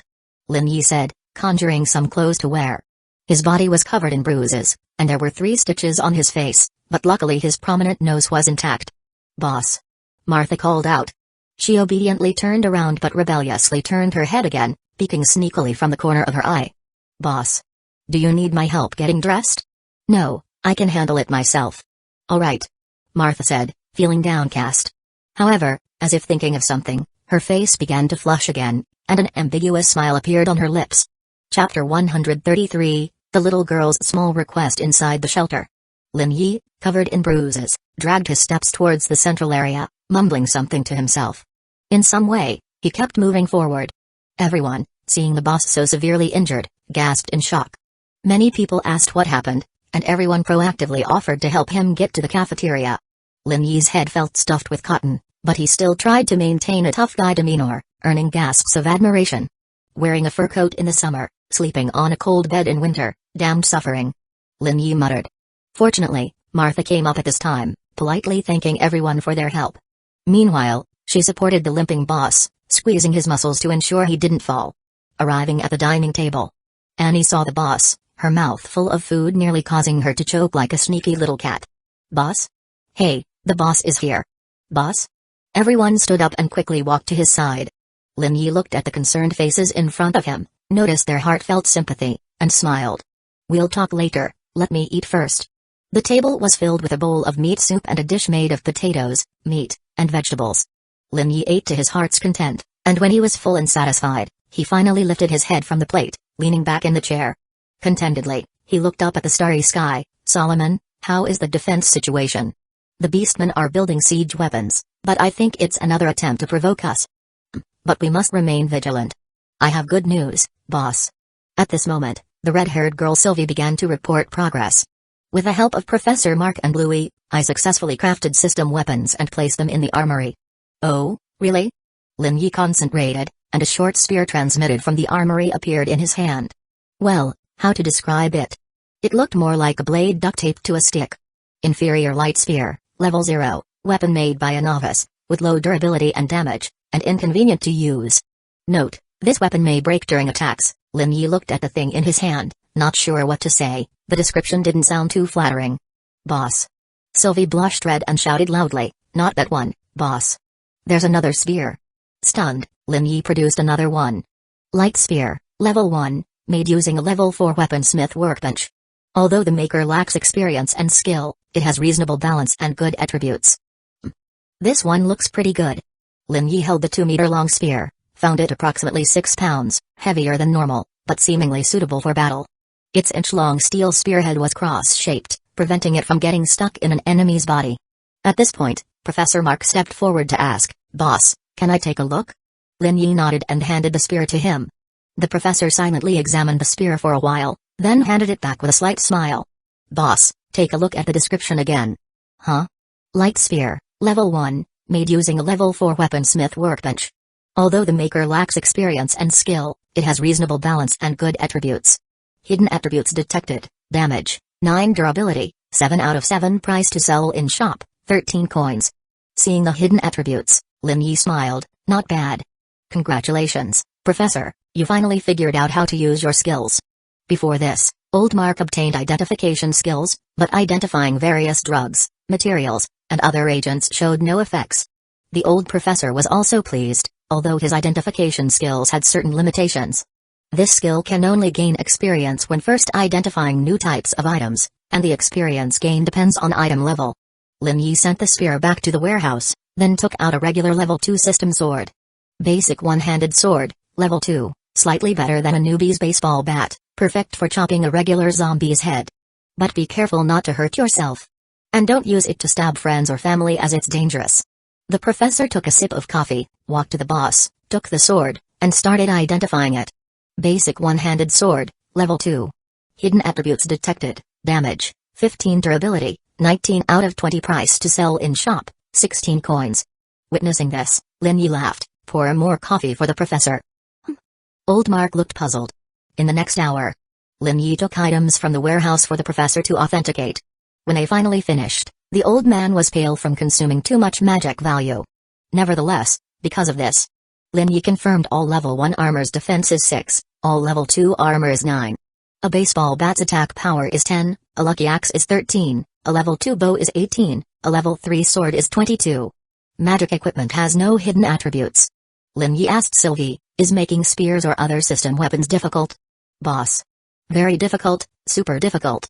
But after making the first one, I got a recipe. Now making new spears using the workbench doesn't take much time." "What do you need to make them?" "Coins, and resources from the shelter."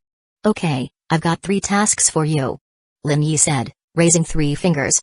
He bent one finger. The first task, make 60 spears. Then bent another finger. The second task, I need throwing spears, so try to make some decent ones, preferably at least level 2. The third task, study the beastman's equipment. I need system armor. You try making metal armor first, then use rabbit hide. Once you've gained enough experience, attempt using rat king hide to create armor. Lin Yi lowered his hand, raising his eyebrows to the girl. "Can you complete these tasks?" Okay, boss."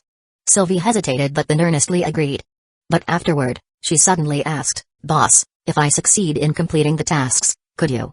"What?" Lin Yi looked at the red-haired girl, puzzled by her bashful reddening face. Sylvie's cheeks turned hot, but she mustered her courage and looked at the boss. "Boss, if I succeed in completing the tasks, could you agree to one small request? I can't tell you now what it is, but it's definitely small." "Sure, even if it's a bit bigger, no problem," Lin Yi said, laughing heartily. This girl has a strong character. Whatever would make her shyly say something like this is quite curious. After dinner, injured Lin Yi decided to take a hot bath, as the magical lake water had a significant effect on healing his wounds. He also got a full-body massage, and then staggered back to bed, sleeping very soundly. Chapter 134, Wait for me to come back for revenge. Inside the shelter. Early morning. Lin Yi felt quite good, his bruises hardly hurt anymore, and the scar on his face was not as frightening. Yet, Chen Yui was still extra cautious and gentle. That day, they harvested 64 tons of potatoes and 25 tons of vegetables. As the population of the shelter had increased several times over, Lin Yi planned to add 20 large potato fields and 6 vegetable fields. At the same time, they expanded the variety of crops by planting cucumbers, tomatoes, pumpkins, and some leafy greens. This upgrade cost over 15,000 coins, leaving the shelter with a balance of 135,000 coins. While marking out the new fields, he also doubled the size of the rabbit cages. As for his chickens, he left it to the little Lily and Annie to figure out. Lin Yi returned to his laptop. Melanie, what's the situation right now? Boss, some zombies appeared and ate the corpses of mutated cats, and it's been quiet since then. But my motorcycle. That's already the third one I've lost. Lin Yi cursed as he saw the remains of his motorcycle on the screen. He was thinking, next time, maybe he should just ride a tank. Back to the outskirts of Paris, on the highway. Former rider Lin Yi once again summoned a light blue electric scooter and headed towards Thierry Castle town. It was quite a small town, so riding the scooter at a speed of 10 kilometers per hour, it only took him 5 minutes to slowly pass through it. While going through the town, he noticed it was hardly looted. Only a few former townsfolk, barely recognizable, and no other visible threats. That counted as good news. Lin Yi swept the town clean, then continued until he encountered a dozen mutated cats on the other side of the bridge. Considering his previous experiences, Lin Yi immediately returned to the shelter, and of course, he brought along his new ride. He angrily shouted into the wireless intercom, Solomon. Gather the soldiers. We're going to take revenge on those furry cats. Got it, boss. 5 minutes later. In the shelter, 40 of the best archers stood in front of him, half of them were beastmen, all equipped with level 1 or 2 system armor. Lin Yi recalled those mutated cats were faster and more cunning than any mutant zombie. Some even directly attacked the throat. Therefore, he loudly instructed. If necessary, beastmen can engage in melee combat, but don't let those fur balls get too close, a slight mistake and you'll end up as corpses. Understood? Understood, boss. The soldiers answered in unison. About 20 minutes later, Lin Yi teleported to the town and ran to the bridge. He summoned the soldiers, quickly taking up positions on the bridge. Those without magic or bows were equipped with submachine guns. This was a rather big bridge, about 300 meters long. They needed to make a lot of noise to lure the cats over, but then... bang! Bang! Bang! After a few gunshots, Solomon shouted, "Boss, they're looking at us but not coming to attack." I see. These creatures are too smart to be fooled. Let's slowly advance along the bridge. The squad began to move forward. But the cats retreated instead. Solomon felt both puzzled and amazed by these mutated creatures' behavior. What should we do, boss? It seems elite troops are our only option. Lin Yi was quite displeased. These mutated cats specifically targeted the weak and feared powerful opponents. They were incredibly fast, and currently, only he could catch up with them, and the squad did not have weapons to hit them from a distance. But that didn't mean he would give up on avenging the motorcycle. He'd let them wait while he cleared the military base first. Then, he'd settle the score with them properly. Pierrot, Squirt, Gautier, you stay behind, the rest of you take a 5-minute break, wait for my call. Lin Yi waved his hand, and his favorite military jeep appeared, then he waved again, and except for the 3 soldiers, the others vanished. At this moment, the distant mutated cats began to stir after seeing fewer enemies, readying themselves for some cat food. Get in the car. Lin Yi shouted, stepping on the gas. The 3 soldiers exchanged glances and quickly jumped into the car before the jeep took off, speeding away. The military jeep rampaged along, knocking dozens of charging mutated cats into the air. Lin Yi glared at the creatures. I'll be back later to beat you all to a pulp. The way out of town was relatively safe, and those mutated cats retreated after chasing the jeep for a few miles. Meanwhile, Lin Yi studied the map, contemplating the route ahead. In Provincetown, there was a military base ready for him to loot. But the roads there crisscrossed like a spider's web, with hundreds in total. In a straight line, Provin was about 30 kilometers away. Driving there would cover at least 40 kilometers, plus he had to pass through one last town. The last town was anything but peaceful. Debris scattered everywhere along the way suggested a large number of walking dead. Lin Yi decided to take full advantage of the opportunity, mobilizing his newly trained professionals to continue their training from the previous day. Along the way, the new recruits developed the habit of looting anything not nailed down, even items that were nailed down but could be dismantled, bringing them back to the shelter. The boss's greed spread through the soldiers like a virus in the air, reaching every one of their lungs. This training session took 4 hours, but everyone at least leveled up to level 3. During this trip, they killed over 900 zombies and obtained 9 white reward eggs. It was almost lunchtime, so Lin Yi drove the jeep alone, completing the rest of the journey. As he approached the town, he saw a large group of zombies moving southward from the town. This group of zombies numbered at least 9,000, nearly equivalent to the town's population. Lin Yi did not drive into the town. Usually, after the apocalypse, survivors first gathered at military bases, so there would definitely be a large number of zombies there. Hence, he decided to plan before taking action. In the shelter, everyone prepared to eat lunch. Lin Yi drank tea while gnawing on bread. Sylvie, how is the progress? So far, I've only made 4 long spears. It's very magic intensive. As for throwing spears, I've made just 1, but it's still level 0. The red-haired girl appeared crestfallen, feeling utterly useless, as if her little request was out of reach. Lin Yi thought for a moment, then suggested, you can find Gobi, he has throwing skills, maybe he can help you. By the way, how is the armor? No progress at all either. Sylvie put down her knife and fork, losing even her appetite. The beastman armor was too big for humans, and the system couldn't adjust sizes to fit humans, so it was of little reference value. After understanding the situation, Lin Yi burst into laughter. Sylvie, haven't you ever played role-playing games before? Or watched medieval movies? No, boss. Well, before the apocalypse, I was always busy with modeling work. Chapter 135, Mutated Mother Bear King inside the shelter. Sylvie hung her head low. Before the apocalypse, she was a famous model, so her daily schedule consisted of nothing but exercises, photo shoots, and traveling. It was quite a luxury if she could catch a nap between shoots, let alone watch movies or play games. Understood. Lin Yi nodded slightly, finally identifying the core of the problem. Sylvie had never seen those medieval weapons and offensive armor before. How could she possibly make them? Relying solely on imagination? He genuinely didn't understand why Sylvie would draw the weaponsmith skill, despite the girl's efforts. In his view, it was a malicious joke. Women and weapons just didn't mix. Especially medieval weapons. Those things were what drove men crazy. So, he suggested that the girl try to find people who understood medieval weapons and armor. Lin Yi sighed. If you can't find any, why not ask a game player, like Melanie? Alright, boss. Thank you. Sylvie, being clever, quickly understood the direction once her boss gave a hint, feeling that the small request was as bright as a lighthouse. However, Melanie awkwardly said, Boss, I'm not a game player, I'm a game streamer. But I'll definitely help. Great, I'll make sure you get credit for it then.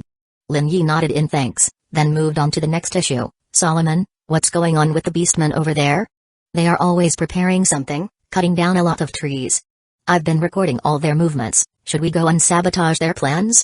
Haha, no need for that. He felt this was the first piece of good news he'd heard today. Let the beastmen keep building. No matter what they planned to do with the wood, Louis's gooey killing cocktail would roast them anyway. The remaining time during lunch was spent discussing shelter affairs, especially regarding the arrangement of new members, who were actively recruited into manufacturing jobs or military service. Now, many unemployed people were grinding wheat and corn. The shelter lacked any relevant machinery, so everything had to be done by hand. Despite the challenges, the production of bioethanol and cornmeal steadily increased. Currently, there's a severe shortage of furniture again. Some people used scrap wood and whatever materials they could find to make furniture, while others dismantled scrapped cars to make small beds and sofas using car seats. They even figured out a way to utilize the wheels. The recently recruited survivors in the shelter were not like those burdensome people in the Louvre. Instead, they were skilled and actively striving for survival. Hubert wanted to form a squad of soldiers to constantly guard the surrounding areas, in case of another unexpected visitor. After discussing business, Lin Yi returned to the real world. He set off from the south of Provincetown, heading towards the forest where the military base was located. However, one thing troubled him continuously. The direction the zombies were moving was eerily the same as his. Their purpose was hard to guess. As the military jeep approached the base, Lin Yi witnessed a fierce battle raging on. Blocked by the zombie horde, he couldn't tell who was fighting whom, forcing him to stop about half a kilometer from the base. A woo-oo. A thunderous roar echoed through the forest, followed shortly by several similar but less loud and intimidating growls. The source of these sounds was obviously not human. But also not zombies. What is that, boss? Melanie's anxious voice came through his headset. Lin Yi guessed, it might be some kind of mutated creature. Perhaps it's fighting the zombie horde. Can you see what's happening over there? I can't see too clearly, but it does seem like there's indeed a huge creature and some shapes of a zombie horde. It looks like... Wait, dot. Suddenly, Lin Yi's expression changed. Could they be destroying that military base during the battle? Solomon. Bring the machine gun and ammo, and load some conventional firearms. Tell the archers to prepare their deadliest arrows, we might be in for a bloody fight. After giving the orders, Lin Yi sent the jeep back to the shelter, then quickly proceeded through the forest towards the base. He tried to avoid the zombies as much as possible along the way, which made his progress very slow. Finally, he unfortunately encountered an entirely impassable area, forcing him to return to the shelter. On the outskirts of Provence, this military base had 1,000 soldiers and staff before the apocalypse, including an infantry battalion. The perimeter of the base had barbed wire, and inside there was a 3-meter-high wall. The base had one entrance, which had now been completely destroyed, looking like it had been trampled by a herd of elephants. Approximately 10,000 zombies surrounded the base, attacking something wildly. Several breaches were evident in the base walls, through which the zombies poured inside. Lin Yi stared at the screen, witnessing the destruction. His heart grew heavy. About a dozen enormous brown bears, as big as tanks, were furiously tearing through the never-ending flow of zombies. Their massive paws wiped out dozens of undead, sending them flying, but the zombies immediately got back up and re-engaged in the fight. These undead didn't just stand around waiting for a second hit. They grabbed the mutated bears, kicking and punching, some even trying to bite into the bear's hide. The wildest few even attempted to climb onto the massive bodies of the mutant bears to gouge their eyes. The mutant bears were provoked. They roared and bit the zombies, tossing them everywhere, but the zombies were everywhere, surging wave upon wave. In the midst of this chaotic scene stood a truly gigantic mutant bear. This grizzly, or, it should be said, she-bear, was their leader, striving with all its might to wipe out the zombie horde. This creature was as huge as a semi-trailer, but that wasn't the only thing distinguishing it from the others. On its head grew a horn as colossal as that of a unicorn. The bear roared, struck viciously, struck again, and roared once more, damaging some valuable buildings and vehicles in its aggressive attacks. Lin Yi watched as this mutant she-bear tossed an infantry fighting vehicle into the zombie horde, smashing it to pieces. An entire 10,000 zombies.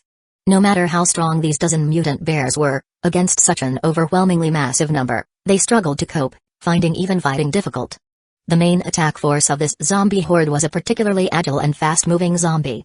It bounded with short yet stout legs out of the zombie throng, leaping from one zombie's head to another, lunging toward the nearest mutant bear. Its long arms ended not with hands but sharp spikes, which it joyfully waved as it drove 2 spikes nearly to the elbow into the mutant bear's ears. The bear's brain was destroyed, its body collapsing heavily. Seeing its kin die, the mutant she-bear bellowed in fury, hurling another vehicle at the mutation.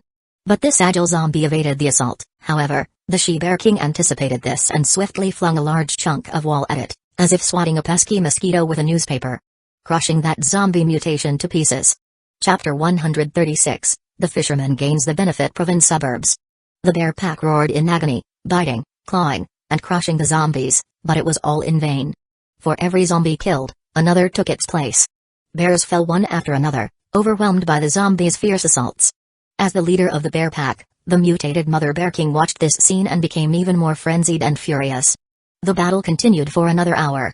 The mother bear king was wounded in multiple places, but all the mutated zombies and half of the regular zombies were eliminated. However, just as the mother bear thought it was all over, the leader of the zombie horde finally appeared. Zombie General. This was a 5-meter-tall mutated entity that suddenly surged out from the zombie horde. It had been hiding among the regular zombies throughout the battle, commanding its troops, deploying them from a relatively safe spot. Upon seeing this, Lin Yi narrowed his eyes. He had refrained from letting his soldiers engage because he noticed that the zombie horde was organized too meticulously, and their movements were too well coordinated. This kind of scene he had also witnessed inside Paris City. On the battlefield. Seeing this new target, the mutated mother bear king charged with roar. But the zombie general was very cunning, dodging the attack, and landed a punch on the mother bear king's jaw. The impact sound was deafening. The mother bear king staggered back several steps but quickly regained its footing. It attempted to attack the zombie again, but missed 5 times, losing a few teeth in the process. Then, this cunning mother bear king tried a new strategy. It pretended to be cornered and then launched a sudden counterattack. A moment later, the general was flung 20 meters away, with one of its arms severed. The zombie general realized that its prey was far from defeated and shouted something loudly. The zombie horde went into a frenzy. The zombies surged forward, leaping and climbing, swarming over the mutated mother bear king's body. The mother bear king furiously yanked the zombies off its body, but just like those terrifying scarabs in the movies, it was quickly covered all over again. Whoa! The mother bear king roared, its horns emitting a blue glow. The blue light then expanded brightly, turning everything within a 10-meter radius into stone statues. Watching this, Lin Yi was flabbergasted. At this moment, the zombie general seemed to give another order, and the zombies, just as before, surged up the bear's body. A few minutes later, the mother bear king used its skill again, But as soon as it turned these zombies into stone, more zombies came to fill the void. The Mother Bear King roared in fury, determined to destroy the source of this calamity. But the zombie general wasn't foolish. It carefully avoided contact with the creature, making the bear even more furious. Another half hour passed. Most of the zombies had been wiped out, but the Mother Bear King looked exhausted. Its horns overloaded and broke, unable to turn enemies into stone any longer. When there were only a few hundred zombies left between the Mother Bear King and the zombie general, the zombie leader roared once more, and dozens of mutants rushed out from the forest. Level 1 and Level 2 mutants pounced on the Mother Bear King, pounding at its fur, tearing at its flesh.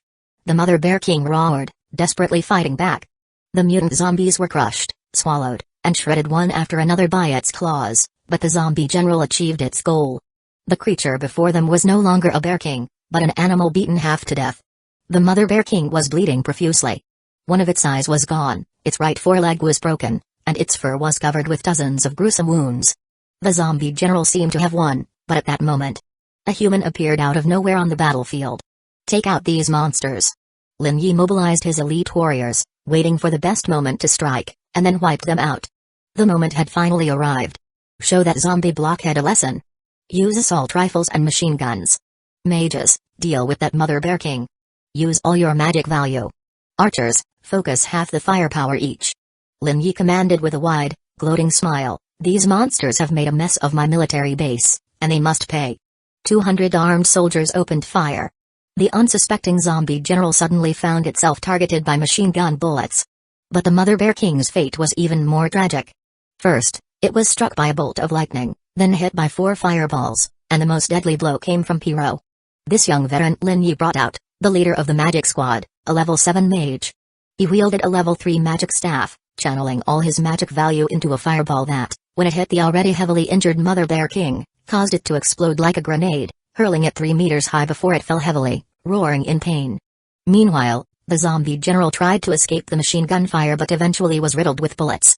No matter how tough his flesh and bones were, they were almost useless against the machine gun and the archer's enchanted arrows. Machine gunners and archers, use your ranged advantage to take down that bear. Lin Yi gave up on the idea of gaining experience from this giant beast. If that guy, in its dying struggle, like a protagonist in a cartoon, somehow unleashed a final burst of power and defeated the enemy. 3 minutes later, Solomon peered through the assault rifle's scope at 4 times magnification, inspecting the condition of the Mother Bear King. Boss. I think it's dead. Go check to see if it's completely dead. Yes, boss. Solomon activated his skill and ran to the Mother Bear King's side. Lin Yi kept a close watch, ready to teleport Solomon back at the slightest movement from the bear. Fortunately, the Mother Bear King's massive heart, almost falling out of its chest, had stopped beating. This beast had no pulse and was no longer breathing. Solomon reported via radio, "Boss, it's completely dead." Great. Lin Yi stretched lazily. Then the soldiers began to move. All the regular zombies were sent to a deep pit. Then, the mutants were stacked into a pile, and their energy cores were dug out. Send these animal carcasses back to the shelter so they can be made into armor in the future. Look at this guy, it's huge. Lin Yi took a closer look at the Mother Bear King's corpse and then sent it back to the shelter. He excitedly discovered some extremely familiar items beneath the bear's body. A reward egg, purple. Lin Yi picked up the reward and 1,300 coins while asking his soldiers, who was lucky enough to take it down. Pyro groaned half dead. He had used all his magic value on the final blow, leaving his magic value depleted, causing him to be pale and his hands trembling. About a dozen others were in the same state as him. Well done. Now go rest. Lin Yi said, sending all the mages back to the shelter, where they would be taken care of. Chapter 137, Medieval Infected outside the military base. Lin Yi's face looked somewhat grim. The mutated bear had turned the armory into its nest, and all the military vehicles were destroyed. Fortunately, some firearms were still intact, and the ammunition depot was almost completely undamaged. Take everything you can, even if it's broken. Yes, boss. Solomon saluted and then ran back to the soldiers to start giving orders. Lin Yi looked at the severely damaged infantry fighting vehicle and muttered to himself, maybe Louis can fix it. Boss, Hubert reports that zombies are coming from the fragmented space where the beastmen are. Human zombies. Melanie suddenly reported over the radio. Upon hearing this, he frowned and returned to the shelter. Climbing the wall, he saw thousands of zombies hovering by the fence and asked Hubert, "What's going on? Where did the zombies come from?" "Boss? I'm relieved you're here. I have no idea where these zombies came from, but it shouldn't be the beastmen releasing them to deal with us. Lin Yi stroked his chin.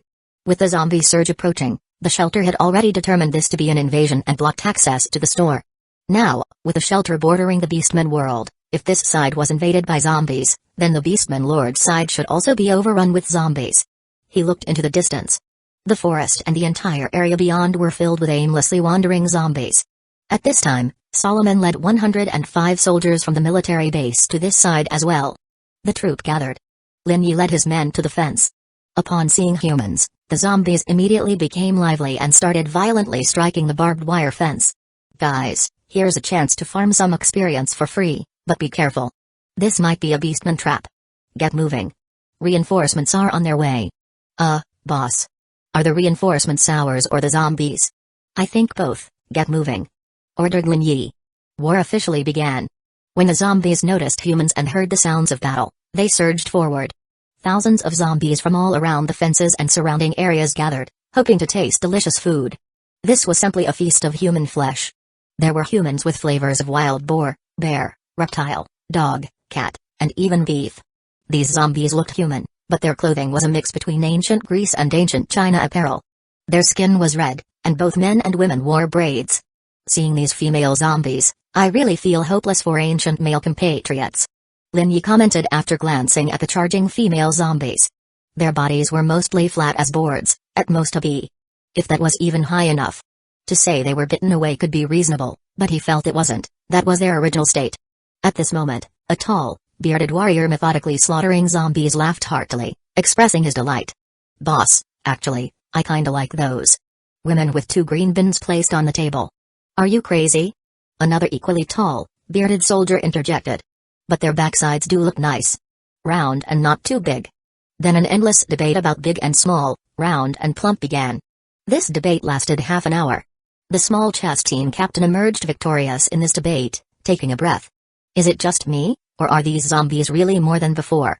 Didn't I say reinforcements would come? Lin Yi laughed. On the battlefield, soldiers had already killed at least 2,000 zombies, but they still flowed in endlessly. Lin Yi finally realized 2 things.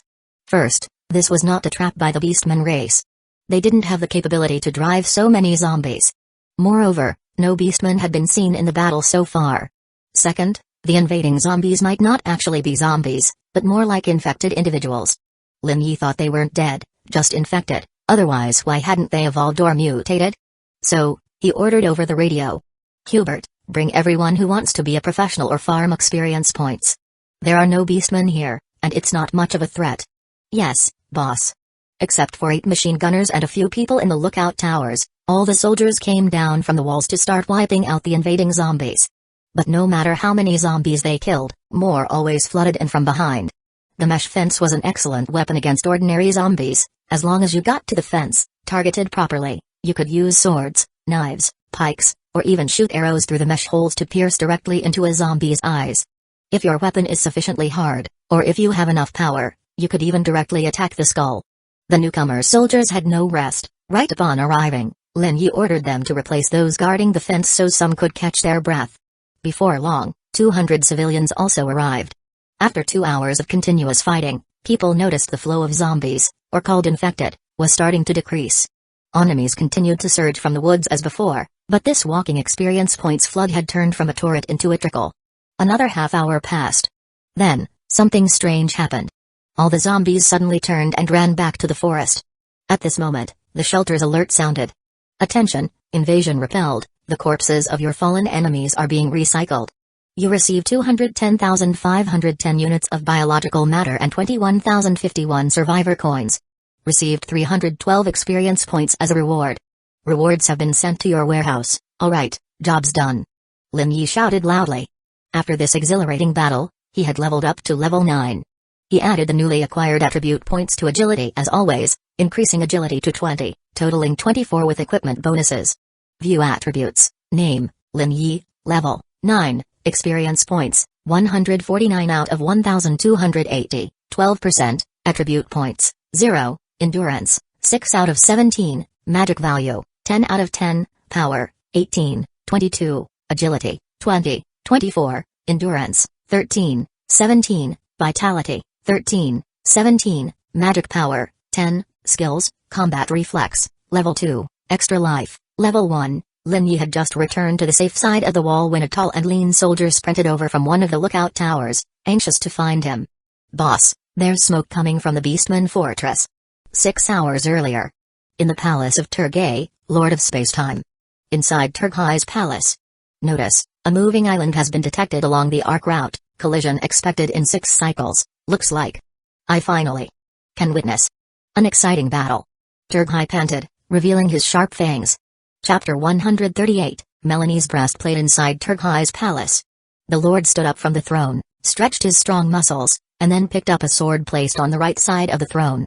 This is a 3-meter-long sword, forged from some unknown metal, displaying a silver-red hue. The sword resembles a butcher knife, with a thickness of 2 fingers, weighing at least 50 pounds. Turgay easily grasped the sword hilt, as if picking up a feather, and walked towards the door in the throne hall. Besides the 2-door entrance to the palace, the room has 10 small doors leading to different rooms. The Lord now walked into one of them, above which, a door with a white dot was depicted. Inside the room was a large pool filled with silver liquid. This wasn't water, but some kind of viscous liquid. The Lord placed the sword on the ground and entered the pool, lying down and submerging his entire body in the goo. Once he accustomed to the stinging sensation, he opened his eyes and saw a black void illuminated by countless stars of varying sizes. This is the Sea of Spacetime. Looking downward, he saw his own fragments, next to those of his new enemy, slightly larger and brighter. In the distance lay a vast, dark thing. A colossal moving island. Oh my ancestors! I can finally let you witness a magnificent battle and a beautiful death. A surge of joy and despair welled up in Turgay's heart. As a tribal warrior, he felt joy for the impending battle, but as a chieftain, he despaired over the inevitable doom of the Taru race. Elf. Can I avoid this collision? Turgay, gazing at the massive black dot, asked his shelter. No, you can upgrade the spacetime anchor's level, but you don't have enough coin. Well, so be it. This is the will of the ancestors. My tribe has drifted through the Sea of Spacetime for centuries, now we can finally find peace. He rose from the liquid, picked up the sword, and returned to the throne hall. In his hand appeared a glowing sphere, which he raised to his mouth, and spoke. Summon the council members. Immediately. Within a minute, 4 old creatures rushed into the throne hall, the eldest appearing extremely weak, standing about 5 feet shorter than the others. They were all from the Taru race, known to humans as Beastmen. We come. Great Lord.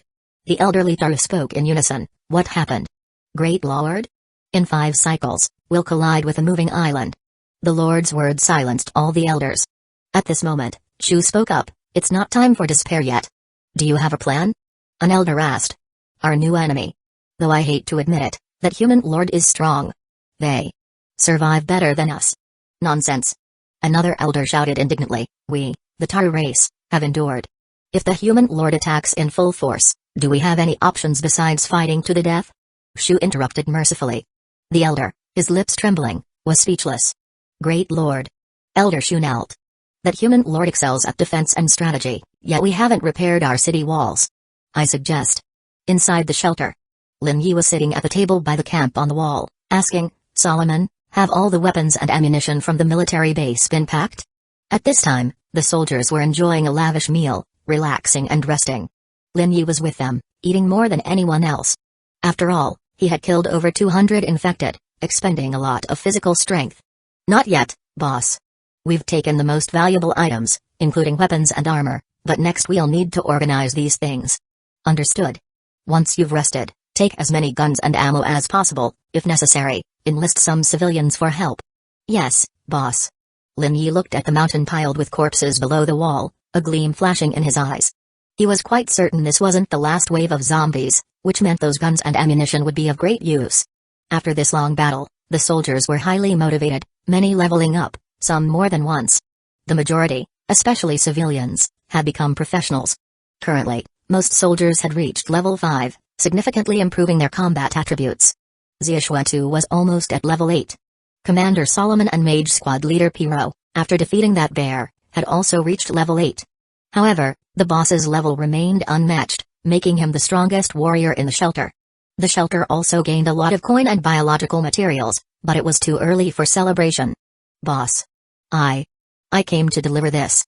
A young soldier said, pulling Lin Yi from his contemplation. Lin Yi turned and saw a soldier holding a large bag. "What's this?" "Sylvie, armament officer asked me to deliver this to you. She's busy repairing everyone's equipment post-battle, so she couldn't come personally." The young soldier caught his breath and continued. "She hopes you'll take a look and then tell me your thoughts so I can report back." "Leave it here, I'll check it after eating." "Yes." The young soldier clumsily dropped the heavy bag on the table, almost tipping it over, causing a sharp metallic crash. The soldier immediately attracted Solomon's gaze, blushing with embarrassment. Lin Yi quickly finished his meal. He peered into the bag. Melanie's breastplate, level 1, a defensive armor crafted on a level 4 weaponsmith workbench, very heavy, offering decent defense for its level. The armor's creator was inspired by video games and streamer Melanie, thus constructing it. Hidden attributes detected: endurance +1 defense, 15 durability, 70 out of 70, price for selling to the shop, 5 coins. Lin Yi glanced at the armor, thinking, "Come on, young soldier, try on this armor." "Huh?" "Yes, boss." The armor, including the breastplate that protects the chest, arm guards attached to the breastplate, greaves, and helmet. Once donned, like all system armor, it auto-adjusts to fit his shape but needed other soldiers' assistance to wear the arm guards. While wearing the helmet, he also needed help as he couldn't lift his arms above his shoulders. "Alright, now jump up." "That's a bit funny." "You guys, help him up. Turn around, then try to swing the sword. Now crouch down." "Okay, that's enough." After the test, Lin Yi barely managed to suppress his laughter, helping the young soldier up. This guy, clad in armor, looked like a tuna fish, even scratched by the armor. This experiment was far from ideal. The soldier, in full armor, couldn't move, let alone fight. Sure, it offered excellent protection, but it was too heavy. The whole armor weighed around 50 pounds. If someone were to push this tuna, the poor soldier definitely couldn't get up. Even if he were bitten by zombies and turned into one, he'd still resemble a turtle upside down, unable to move. And trapped in place. Chapter 139, Acquiring a Large Amount of Weaponry Shelter, on the city wall. Lin Yi was somewhat speechless. Sylvie had made significant progress, but if she could herself try to put on this set of armor, then run half a kilometer, be able to sit down, stand up, and touch her own head, then it wouldn't be too late to let him watch personally. He conveyed his thoughts to the soldier. "Yes, boss." The embarrassed soldier, now with a large bandage on his forehead, put the armor back in the bag and ran off to report to Sylvie. "Looks like we're not far from wearing armor to kill the enemy," Lin Yi muttered to himself as usual. He still had confidence in Sylvie. After all, the difficulty in improvement and execution is worlds apart. He envisioned 100 armored knights, cutting down zombies from left to right, fearless of zombie claws, teeth, and bullets. He seemed to see them standing steadfast like an indefatigable fortress in the endless zombie tide. An hour later, the soldiers finished their meal and regained their physical strength. Solomon immediately took them back to the military base to continue scavenging for remaining items. Hubert closely monitored the surroundings while Emmanuel started cutting up the bear's corpse. He decided to take on those dozen or so level 2 mutated bears first. Ordinary bear meat often has parasites, but these mutated bears seem okay. He even found a few volunteers willing to try cooking the bear meat. They found the meat a bit tough but edible. Recently, Emmanuel requested the boss to build a few factories for him to oversee. Lin Yi agreed, spending 25,000 coins. The first one was a sewing factory to make clothes and gear from beast hides. The second was a factory to process grains into flour, and the third was a small bioethanol plant. These factories are currently just shells, but Emmanuel, as an old hand, said he would handle the follow-up. As it turned out, he is quite capable in this regard. The factories would initially begin with manual production and gradually transition to simpler semi-automated processes. They have also started using rabbit fur to make pillows and blankets, as rabbit fur is soft and holds its shape for a long time. Aside from the factories, Emmanuel is also responsible for food production, organizing people to smoke meat, cut vegetables, pickle. Emmanuel gave the boss a long list of required materials and pleaded for some agricultural tools. Overall, Lin Yi greatly appreciated the old man.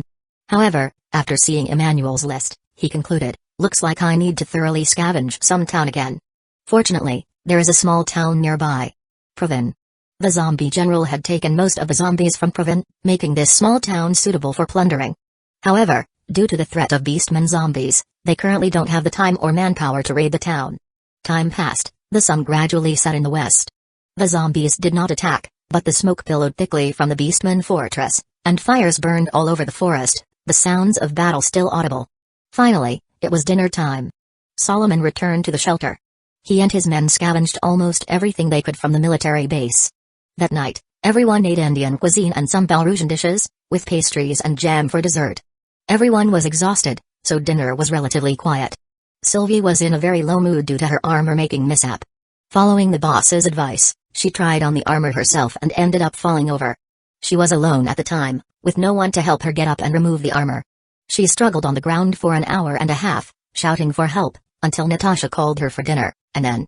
Louis also looked exhausted. He needed to repair all the military gear Solomon brought back and work with a team of new engineers to prepare the factory equipment for production. Due to the lack of materials, they could only use scrap to make lots of primitive mechanical equipment. This old lecher was so busy lately, he simply couldn't make time to manage Little Red's business. Professor Mark and Martha also looked tired. There were over 30 people injured in combat, and several workplace accidents in the farmland. Chen Yuiu and her assistants Regina also seemed weary. They had to manage the work and daily affairs of 2,000 people. Looking at Lin Yi, though tired, he was pleased in his heart. Without these people, he would be overwhelmed. Luckily, they're not just pretty faces. Lin Yi pushed the empty plate aside. Solomon, can you tell me some good news? Yes, boss. Solomon took a deep breath and handed a list to Lin Yi. Lin Yi glanced at it and smiled. This time, from the military base, they harvested nearly 700 intact NATO uniforms and about 150 that are damaged but can be repaired. They found nearly 600 bulletproof vests, 30 assault rifles, boxes of hand grenades, anti-tank missile launchers, portable air defense launchers. Additionally, 4 heavy vehicle-mounted machine guns and 11 light machine guns, and a vehicle-mounted 6-barrel fire god machine gun. Ammunition and various gear were abundantly numerous. Lin Yi thought for a moment and decided to distribute the uniforms tomorrow morning, but to first remove the badges. Incidentally, he would distribute bulletproof vests to the warriors. These would definitely be very useful for defense against arrows and beastman magic. But boss, every assault rifle and pistol needs to be disassembled and cleaned, as they have been stored in poor conditions for a long time. Ugh, everything in the West is so troublesome. If it were X from our place, even buried in the ground for 2 years, they'd still shoot with a bang. Lin Yi was a bit helpless as he drank tea. He then turned to the lively Annie. How are those little animals? Ah. They're fine, we already have 10 chicks, but we need a chicken coop. That rooster keeps forcing the rabbits to build a huge nest for it. It takes up a lot of space, so the rabbit breeding has decreased. When Annie talked about breeding issues, who knows what she thought of, her face turned red. Seeing this, Lin Yi teased, you wouldn't be manually prompting fertilization for those subjects? Ah, no. Annie was just about to explain, but when she saw the boss's smiling gaze, she immediately exclaimed, Boss. You're bad. Lin Yi chuckled and then assigned the chicken coop construction task to the little girl Natasha. The clock showed it was already midnight. Lin Yi tossed and turned in bed, unable to sleep. Finally, he grew impatient. He put on casual clothes and went out to get some air. The nights at the shelter were comfortable, warm but not stuffy, with an occasional refreshing breeze. Moreover, due to the brilliant stars, the night sky is always bright, only occasionally clouds would obscure the sky above. Chapter 140, Powerful Enemy Troops Inside the Shelter. Lin Yi looked up at the sky, pondering silently, are those clouds real or just illusions? He knew those stars were actually space-time fragments filling the sea of space-time. But as for clouds, he knew nothing. These clouds are artificially generated to maintain the microclimate of the shelter. If you install a weather center, you can control the process. Can you shut up? I know there's no such thing in the store now. The shelter is low level because you're not putting in enough effort. You need to look for the reason within yourself. I'm not arguing with you, I'm going to listen to some music. Lin Yi mumbled to himself as he walked towards the lake in the dark shelter. As usual, there was a music event by the lakeside that night, with someone playing rock music, and the audience was packed. Joy House, Women's Yard. Entertainment Center, Bell Venue. Full of people. Looks like it's time to thoroughly clean up this red, glowing light district. Lin Yi couldn't find a place to kill time, so he headed to the lakeside. At this time, the football field and tennis court were also packed with people. Now the shelter had a large population but few entertainment activities. And although everyone had to work, most people's work intensity wasn't particularly high. So by sunset, they weren't exhausted. The forest by the lake was peaceful and quiet. Lin Yi thought no one would want to walk in the forest at night, but soon he encountered an interesting couple. A young soldier and his girlfriend were strolling in a clearing in the central forest. They were enjoying a standard picnic, with a guitar and some snacks. When Lin Yi stumbled upon them, the picnic was already ending, and they were getting intimate, their hands exploring each other. He decided not to disturb the young lovers and walked towards the lakeside. There, he encountered another couple he was familiar with. Xiaoxuan and Melanie. Melanie was arrogantly walking along the lakeside, with the boy struggling to keep up behind her, either confessing his feelings or apologizing. Melanie just kept walking forward without turning her head, but she wore a satisfied smile on her face. Lin Yi accidentally became a voyeur, sighed, and mumbled. "Oh, kid, you found a good woman, but I have bad news for you. She's going to drive you crazy in the future." Lin Yi continued moving forward. At the girl's request, about half of the lake area had been transformed into a beach. Simply put, half of the lakeside was for fishing, and the other half for recreation. At this moment, Melanie was leisurely strolling on the beach, listening to every word Xiaoxuan said behind her. But Xiaoxuan seemed to be starting to panic, and his steps slowed down gradually. Then Melanie suddenly stopped, turned around slowly, said something, and quickly kissed the stunned man. Then she giggled and continued walking. From a distance, Lin Yi caught sight of this scene, felt a pang in his heart, and shook his head. "Ah, it's over. Looks like this guy is completely done for. He's been thoroughly controlled." As someone who'd been through it himself. Once madly in love, acting like a fool, swearing to move mountains for her. But in the end, all ended in despair. Wish them well. Now, I should check out the city wall. Shelter, south wall. Despite being late, the barracks were surprisingly lively. Soldiers were carrying boxes of ammunition, trying on bulletproof vests, while many were cleaning and maintaining their rifles. The Hubert team watched on the side. These experienced mercenaries were instructing former civilians on how to properly maintain equipment, including dismantling and cleaning guns. Seeing Lin Yi, Hubert came over and smiled. "Ha, boss, can't sleep? What about you?" Lin Yi turned to face this older veteran. "Don't you ever sleep?" "Ha ha ha. I'll sleep when I'm dead." Hubert laughed again, in his 40s, still full of energy even so late. "So, shall we talk?" "Of course." Lin Yi felt a nagging sensation that tonight might not be peaceful. That was also why he couldn't sleep. Thus, the two spent a long time discussing how to best prepare for the upcoming battle. By the time they finally finished planning, it was already 3 a.m. And the enemy's attack happened just then. It began. Hubert stood on the wall, observing through the sniper rifle's scope, reported. "They're coming. It seems these infectors are attacking us and the Beastman's fragment world simultaneously." Lin Yi saw the Beastman settlement engulfed in thick smoke. Suddenly, he noticed that the infectors were coming from a southwestern location. Eureka! Teleported to the space-time beacon. He climbed to the top of the pyramid, gave an order, then floated up and was sucked into the sphere. "What the hell is this?" Seeing the shelter's fragment and the Beastman's fragment, he mumbled to himself. A massive fragment, if it could still be called a fragment, was now linked with the Beastman's fragment world from the southwest. This fragment was dozens or even hundreds of times larger than other fragments, but it didn't glow like the others. It emitted some kind of black substance that wasn't entirely like smoke nor completely like fog. In summary, there was, at least on the surface, an enemy stronger than both humans and beastmen combined, invading them simultaneously. Lin Yi left the beacon and returned to the wall. At this time, Hubert was getting the soldiers armed and, seeing him return, quickly said, "Boss, they're about to charge. What should we do? Engage them at the fence, or attack from the wall?" "Same as last time," Lin Yi decisively ordered. He planned to let the beastmen engage in close combat while other soldiers provided cover from the wall. Currently, Shelter had ample ammunition, so there's no need to conserve bullets. If there's no zombie general leading the infectors, then the enemies are just handing over experience points. If the infectors are too smart, too dangerous, we'll draw them to the wall here. "Yes, boss." "Where's Solomon?"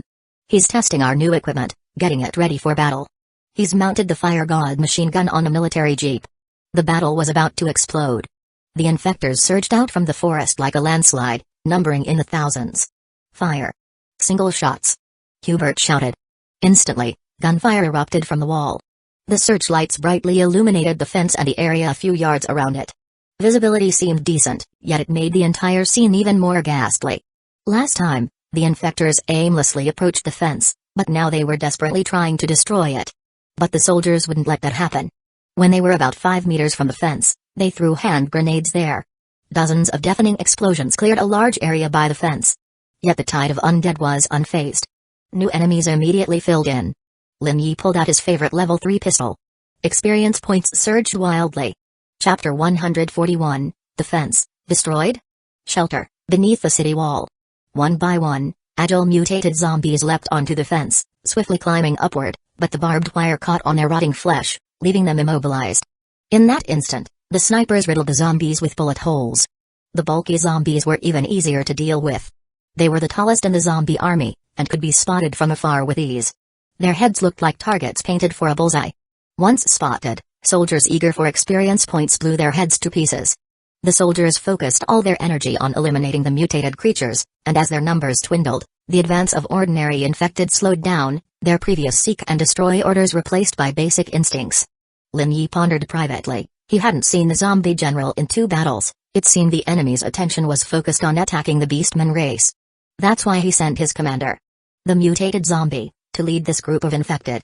While piercing the infected skull with his one-handed sword, Lin Yi issued orders via radio. Hubert, while there's still a chance to gain experience, send some people over to level up. Roger, boss. Perfect time to test the spear Sylvie made. On the battlefield, 300 more warriors joined the battle. 100 soldiers from the city wall, and 200 civilians. Now that the bulky zombies were taken care of, the situation with the fence was barely manageable, but the number of zombies was still staggering. Moreover, the spears were too long and difficult to thrust through the gaps in the fence, quite awkward to handle. After an hour of combat, the army of infected grew active again, increasing their assault on the fence. Thus, the gunmen on the wall had no choice but to open fire. This time, there were no bulky zombies, and the swift zombies were smart enough not to show themselves. The shelter struggled to cope with the increasing attacks, and the fence finally began to deform. Lin Yi decisively ordered, "Switch to submachine guns." "Yes, boss." The soldiers quickly rearmed themselves and opened fire. The situation began to turn back in their favor. The attack from ordinary infected started to weaken, but the mutated ones remained unseen. It was hard to estimate whether the shelter would run out of bullets first or the enemy would be wiped out first. Another hour passed. The battle intensified. Retreat. Use melee weapons. If the situation becomes critical, throw incendiary bottles or hand grenades.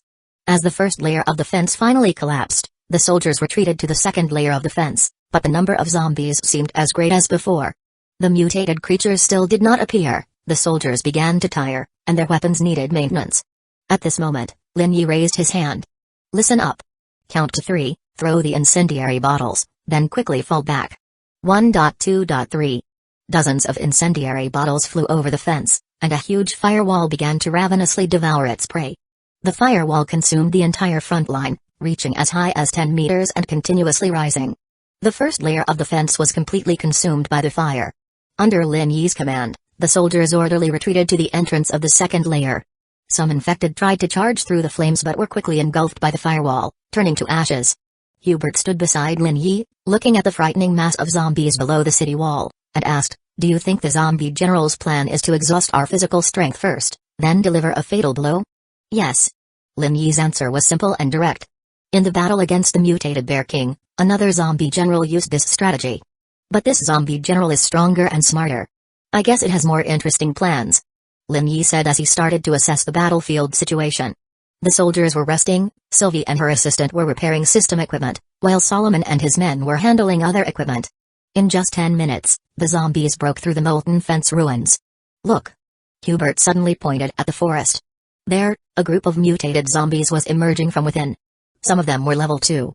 "Break time's over, get on the wall."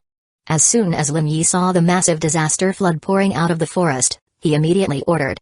Compared to this, all the battles they had faced before seemed just like warm-ups. At this time, a soldier reported, "Boss. They're building a zombie ladder. If they climb to the middle of the wall, use hand grenades. Machine gunners, don't be distracted by ordinary infected. Take out those mutated zombies." As the battle entered a more challenging phase, the city walls swiftly became packed with soldiers and civilians. Below the wall, there were at least 100 mutated zombies. Ordinary mutated ones could be easily killed with arrows or bullets, but level 2 mutated ones were harder to deal with. When one of the zombie ladders reached 30 meters, a small level 2 mutated creature hidden within the horde jumped onto the shoulders of ordinary infected. Then it began jumping from one corpse to another, getting closer to the city wall. The soldiers responded swiftly, firing immediately, but these agile zombies dodged their bullets, quickly climbing up the wall. "Charge!" With Lin Yi's command, 3 level 5 beastmen began to fight. The fingers of the mutated zombies were long and sharp, easily tearing through the beastmen's thick skin and effortlessly blocking attacks from level 2 swords. Soon, the fight reached a stalemate. Just then, 3 screamers joined the battle. They were all female. For some reason, all sound-attacking mutants were female. They loved hiding in the horde, launching attacks, showing no mercy to either enemy or zombie comrades. Shriek. With their scream, hundreds of infected fell to the ground, brains bursting, but soldiers also suffered heavy losses. Dozens of soldiers' eardrums were damaged or ruptured, yet they continued fighting, enduring the excruciating pain. Professor Mark and Martha, leading a medical team of 10 staff, did their utmost to treat them. Their main method of battlefield treatment was using magical lake water, bandages, and splints. They used the magical lake water to treat wounds and let soldiers drink a bit. This method indeed proved effective, as the soldiers' pain subsided, and the wounds healed faster. The battle raged on fiercely. The soldiers followed the boss's orders. Cut off the bottom of the zombie ladders. Just killing a few zombies at the bottom would cause the entire ladder to collapse with a bang, then proceed to slay more zombies. Everyone completely ignored the massive, heavy armored mutants trying in vain to breach the city walls and gates. Lin Yi ordered that every 10 minutes, a killing cocktail incendiary bottle made by Louis be thrown, aiming to throw it as far from the city wall as possible. The archer's explosive arrows and the mage's magic spells also played a critical role. This was a perfect time for leveling up, with experience points proportional to the enemy's density. Each attack could yield up to 50 experience points. As the sun rose. Chapter 142, First Battle Victory Inside the Shelter. After the sun rose, the defense battle became easier. The zombie general clearly knew this, so, for the first time in human history, the zombies retreated. Like the tide going out, the zombies returned to the forest, leaving behind a blood-stained land and countless corpses. The dead zombies slowly merged into the ground. Note, the invasion has been repelled. The bodies of your fallen enemies are being collected. You obtained 540,120 units of biological material. 62,190 survivor coins. Battle experience points reward. Rewards have been sent to your warehouse. Awesome. The boss is mighty. Ha, we won. Boss, for the rest of the day, I have to relax at the women's courtyard. Flat Chest Squad reporting in. We can't lose to those Lover of Great Bosoms Alliance or Cheerful Beautiful Bosom Squad guys. Seeing the zombies retreat, the soldiers cheered loudly, celebrating and hugging each other joyfully. Almost everyone thought they would die in battle. But they didn't expect to actually hold on until dawn under the boss's leadership. I'm ready to report, boss. Solomon. Let's eat first and deal with the report later? Lin Yi responded wearily, continuing to eat. The battle finally ended, with some reserve soldiers remaining on the city wall to continue standing guard. Others took a short break and started having breakfast. Solomon nodded and started eating as well. Everyone was exhausted, with a few even falling asleep at the dining table. Lin Yi allowed the soldiers to have a few drinks to calm their nerves and relieve stress. After they finished their plates, Lin Yi then had Solomon report the situation. In this battle, Lin Yi used a stretched-out battle line strategy, which was tough but minimized personnel casualties. Only 3 died, and 6 were injured. Regarding weapons, over 60 guns needed major repairs, and more than half required extensive maintenance. The 9mm bullets and arrows were completely used up, and 80% of the hand grenades were used.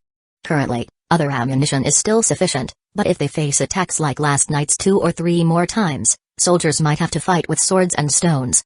After hearing the report, Lin Yi rubbed his sore arm. He only hoped that their fierce fight that night could severely damage the zombie general's forces, preventing another attack like last night's. How's the situation with the beastmen? We've sent scouts, but if they survived, they must have suffered huge losses too. He pondered for a moment, slightly narrowing his eyes. Tell the brothers, if they see beastmen, don't fire, report to me immediately. Yes, boss. Alright, I'm going to take a nap, tell them to wake me at 11. Then, Lin Yi yawned long and jogged to the nearby barracks. The previous night. On a watchtower at the Beastman Fortress. An old beastman, seeing a large group of zombies approaching from the southwest, muttered. Great chief, they're coming again. I'm not blind. The decisive battle is today. Yesterday we earned a lot of coins. I've rebuilt the walls. Also armed the warriors with new weapons. This will be a battle of glory. Turghai bared his fangs, then climbed down from the tower, eager for the upcoming battle. His heart pounded, and his red skin turned an even deeper red.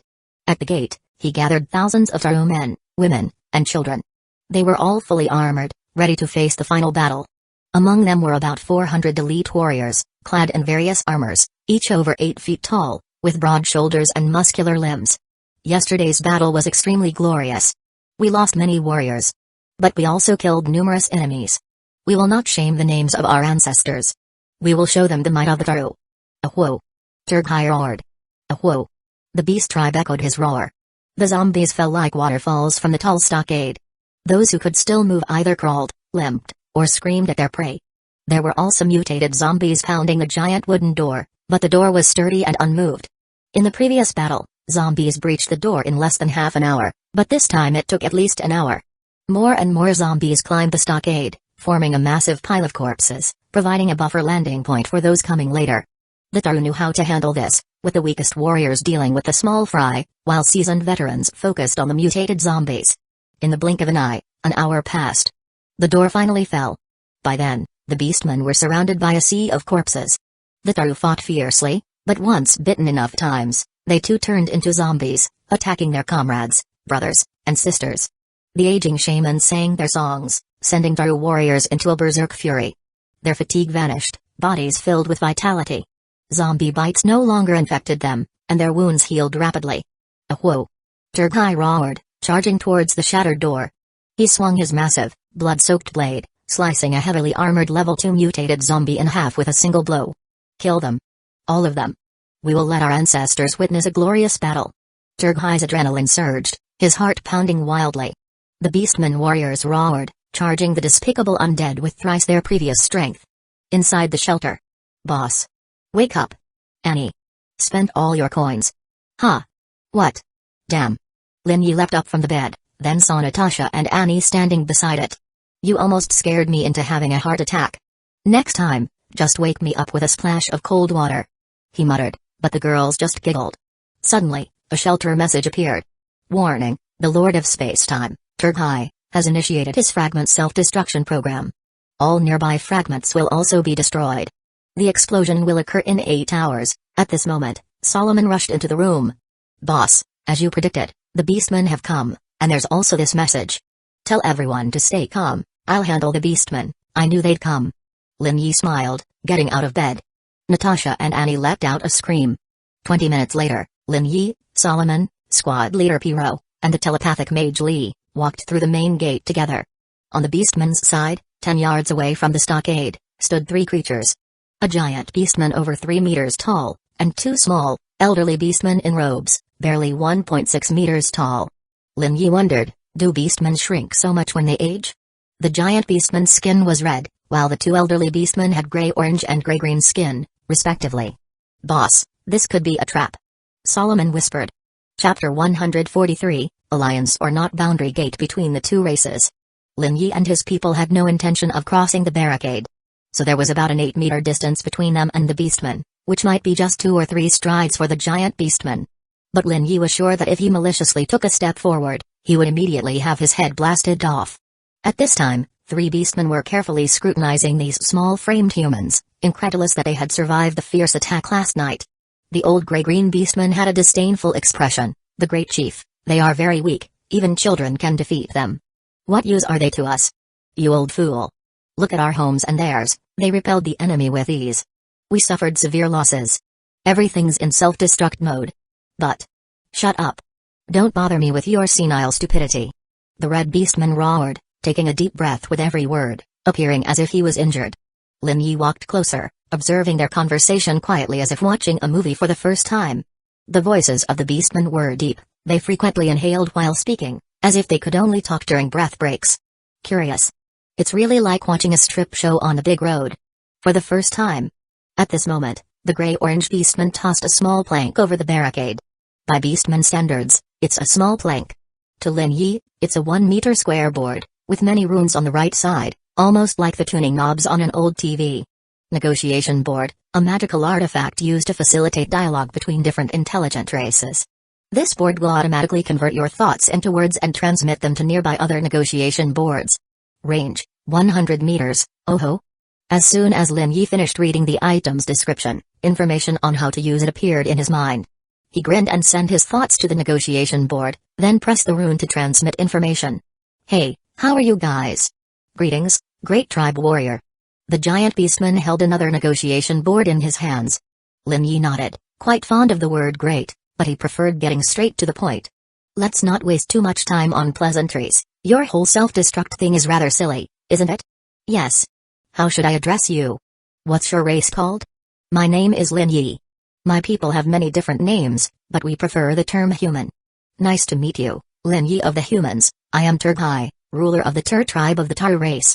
After speaking through the negotiation board, the Beastman Lord placed his hand on the center of his chest, where his giant heart was, as a sign of utmost respect to the strong. Seeing this, Lin Yi merely nodded slightly, appearing rather indifferent. These beastmen initially came with ill intentions, intent on destroying the shelter. The law of the jungle, nothing wrong with that. But if it weren't for the interference of the zombie general, the Beastman tribe would have been wiped out by him already. The Beastman Lord Turghai halted his breath, clearly noticing the humans' cold indifference. But he had no choice, the situation was more significant than the beast's strength, so he had to express his stance first. Note, Turghai, Lord of Space-Time, has cancelled his fragmentation self-destruct procedure, then he respectfully wrote on the negotiation board. Great human Lord Lin Yi, given the predicament both our races face, I come with goodwill. To be honest, I knew you would come to negotiate, but trust me, even if you hadn't cancelled the self-destruct procedure, my people and I wouldn't have died. Apologies, when I saw you come forward with confidence to negotiate, I realized that. Turghai continued writing. I propose we set aside our differences and form an alliance, so we can fend off this invasion together. You excel at long-range combat, and my warriors are adept at close combat. If you fight behind us, it's like hiding behind city walls, safe. As for spoils of war, we each take half. What do you think? First, I haven't agreed to this cooperation. Secondly, I will show you who's truly safe. As Lin Yi spoke, a heavy machine gun appeared in his hand, which he then handed to Solomon. Demonstrate the power of our weapon to our new friends, using that distant tree over there. Yes, boss. Solomon responded, activating his skills and taking the machine gun from Lin Yi's hand. When the skill was activated, his power, endurance, and physical strength were all enhanced, otherwise, with his original strength, he wouldn't be able to hold the machine gun. This stone commander performed a round of mad firing at some trees on the other side of the barricade. The powerful penetrating bullets, sufficient to destroy a light tank, tore through the trees like paper, leaving only ground full of twisted wooden fragments. Witnessing this scene, Turghai's heart thumped uncontrollably. In the face of such massive weapons, even wearing 3 sets of armor, his warriors would be shredded. Is this their trump card? No. It shouldn't be just that. But this is already enough to annihilate the Tar race. Turghai fell silent, unsure of what to say. Lin Yi smiled slightly, enjoying himself a little, and then conveyed his thoughts through the negotiation board. I can give you the chance to cooperate to save your race, but as for the spoils of war, I take 7, you take 3. I think this is fair. All right, I agree. Turghai replied almost instantly after thinking for only a few seconds. At this moment, the old gray-green beastman looked at the information on the negotiation board and shouted. But, great chief! How can we stand on equal footing with his soft-skin race? Shut up, fool. Imagine if he fires that thing at us. Can we survive? No. Not even a level 2 evil spirit can survive such weapons. Turghai roared threateningly, then quickly wrote on the negotiation board. Please forgive my elder who is both foolish and short-sighted, I need to make him understand the wise choice. Hey, I get it, but how do I know you won't stab me in the back? Or, even if not you, won't those foolish, short-sighted elders of yours? Turghai bared his fangs and waved his hand. Notice, Turghai proposes an alliance with you. The conditions are as follows: no allied member may attack or cause damage to any member within the alliance. Plot or in any other way cause the ally to gradually weaken. Dissolve the alliance when any ally is threatened. Dissolve the alliance within 1 month of signing this contract. Allied members may freely mobilize personnel within the Tar race territory. Use the warehouse within the Tar race territory. All allies shall protect the other allies. Distribute all spoils of war from joint combat operations in a 70-30 ratio. If any ally violates the terms of this agreement, the violating party shall pay for, and compensate for, the loss caused by the breach. The system will automatically determine the loss and penalty amount. Do you wish to join this alliance? Yes or no? Chapter 144, Beastmen shall never be slaves. The gate at the border of the 2 races. Lin Yi squinted his eyes, scanning over the contract. Especially noticing the part. Allies of both parties can freely deploy personnel within the territory of the Tar race. Use warehouses within the territory of the Tar race. This piece of information lingered for a moment. From this information, one could gauge Turghai's attitude to some extent. Because it didn't mention that the other side could conduct activities in the shelter. In this way, I am the butcher, and he is the fish, the other side almost poses no threat anymore. Not bad. Lin Yi waved his hand grandly. Note, Lord of Space-Time Turghai has become your ally. The shelter and the Ark of the Tur tribe are no longer enemies and have entered a collaborative state. Note, due to the synergy with the shelter, the life force of the soil and water on the Ark has increased by 300%. Note, the atmospheres of the shelter and Ark have merged. The life force of the shelter's atmosphere is stronger, thus it becomes the dominant atmosphere, adapting to climate and terrain. Note, due to the synergy with the Ark, the maturation rate of all beings in the shelter has increased by 500%. Error. This effect does not apply to beings living in special enclosures or springs. Note, the space-time detection radius of the two fragments has merged, now equal to 7.63, following a series of information prompts. Turghai turned around in astonishment. Such powerful vitality? He saw the grass and trees in his fragment world seemingly reborn before his eyes. The sky changed color, the air became more pleasant, seeming to invigorate him more than ever. An elder seeing these changes happening, asked, "What's going on?" "I don't know. The Great Spirit told me that the human land has a huge positive impact on our Ark, enhancing its life force. What exactly is going on?" The Beastman Lord spoke, suddenly realizing he could say longer sentences before taking each breath. "I know the reason. Great Chief, please allow me to talk with this Lord." The orange-gray elder saw the confusion on the Lord's face and spoke thus. Upon hearing this, Turghai nodded, then handed the negotiation board to him. The orange-gray elder wrote, "Hello, Master of the Shelter, Lin Yi. I am Tershu, an elder of the Tur tribe, and I have a question for you. Is your mother planet still exists?" The old beastman, with a face full of wrinkles, now looked wise, with long thin arms and visible veins. Lin Yi, upon hearing this, his expression shifted. He was talking about Earth? Yes, it still exists. You must do your utmost to save it, or else the vitality of your fragment will start to fade. Do not tell anyone about this, it is extremely dangerous information. Some lords will stop at nothing to escape from the sea of space-time and then return to the real world. Thank you for the warning. Lin Yi replied, pondering the meaning of this cryptic message. At this moment, Turghai took the negotiation board back from Elder Shu and sent a message to Lin Yi. Shall we discuss business? Sure. Turghai was prepared for this alliance, so he revealed his situation. The Beastman, in yesterday's attack, managed to survive very luckily, but with many warrior casualties, the tribe could not withstand another attack. He spoke of these things without fear of ridicule. Though Beastmen never submit, he was merely a little brother to others, at most a vassal. But being alive always gives hope, right? Thus, he spoke of his own plan. He hoped we could jointly defend the route between the moving island and the Arkansas then, once the evil spirit's commander, the zombie general, exhausted his army's power, we would invade his territory and eliminate him. By the way, I also want to buy back the weapons and armor of my fallen warriors, would you? I agree with your plan. But I need to thoroughly examine this route first. The weapon trade will proceed once we've set up defenses. Ark? Lin Yi was slightly stunned but quickly understood. This must be the name of their fragment world, similar to how they refer to the shelter. He vaguely remembered, the place connecting the island and the Beastman Ark, was a good defensive point. He turned around and informed Solomon, "Old buddy, we've allied with the Beastman now." "What? Are you serious, boss?" Saying Solomon was surprised would be an understatement. He thought the boss would either kill these Beastmen or capture them and then brutally interrogate them. Or demand ransom from their tribe. After all, the boss is so greedy. "Don't make a fuss, go tell Hubert to get our men and weapons ready." "Yes, boss." Solomon, without much hesitation, went on to execute the order, though he still didn't quite understand. But the boss is never wrong. Lin Yi stretched his muscles and said to the Beastman Lord, "Let's go. Elders, you head back to the fortress now, and have the warriors ready." Turghai, after saying this, ignored the old Beastman's opposition and left with his new commander. Their destination was an island in the Beastman tribe where they connected. The future zombie war might unfold there, provided Lin Yi confirms it first. The two walked through the woods. Turghai smiled. "You are incredibly brave, few are willing to entrust their safety to the true warriors. And you too, daring to walk around with someone who can instantly kill a level 3 mutant zombie." "Mutant zombie? Is that what you call those evil spirits?" "That's right. May I ask you a question? Why did you initially want to attack us?" "For spoils, we were about to starve. We almost had no resources, and then your shelter appeared. It was fairly sizable with many weak inhabitants. At least that's what my scouts thought. Are there many lords like you out there? I mean those who live by hunting others?" All lords act like me. You are one of those rare lords who are exceptionally strong while living in peace. This is the first time I've seen it. Turghai spoke, pointing to the sky. For every star in the night sky, there's a lord engaged in endless wars with other lords.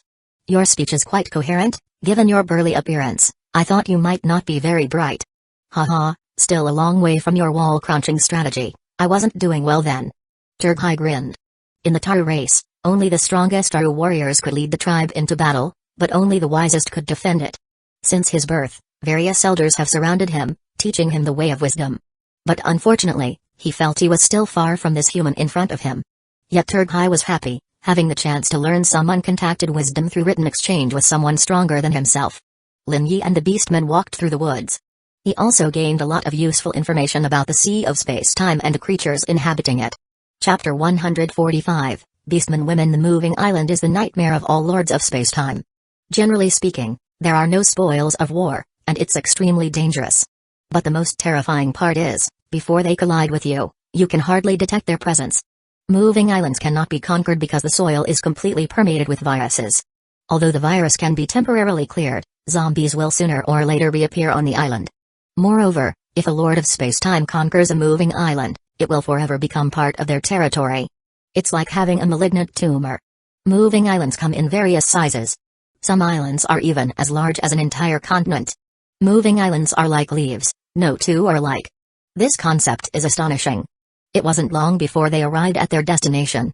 It was a rocky area about 60 meters wide and 130 meters long, serving as a checkpoint between the island and the Arkansas,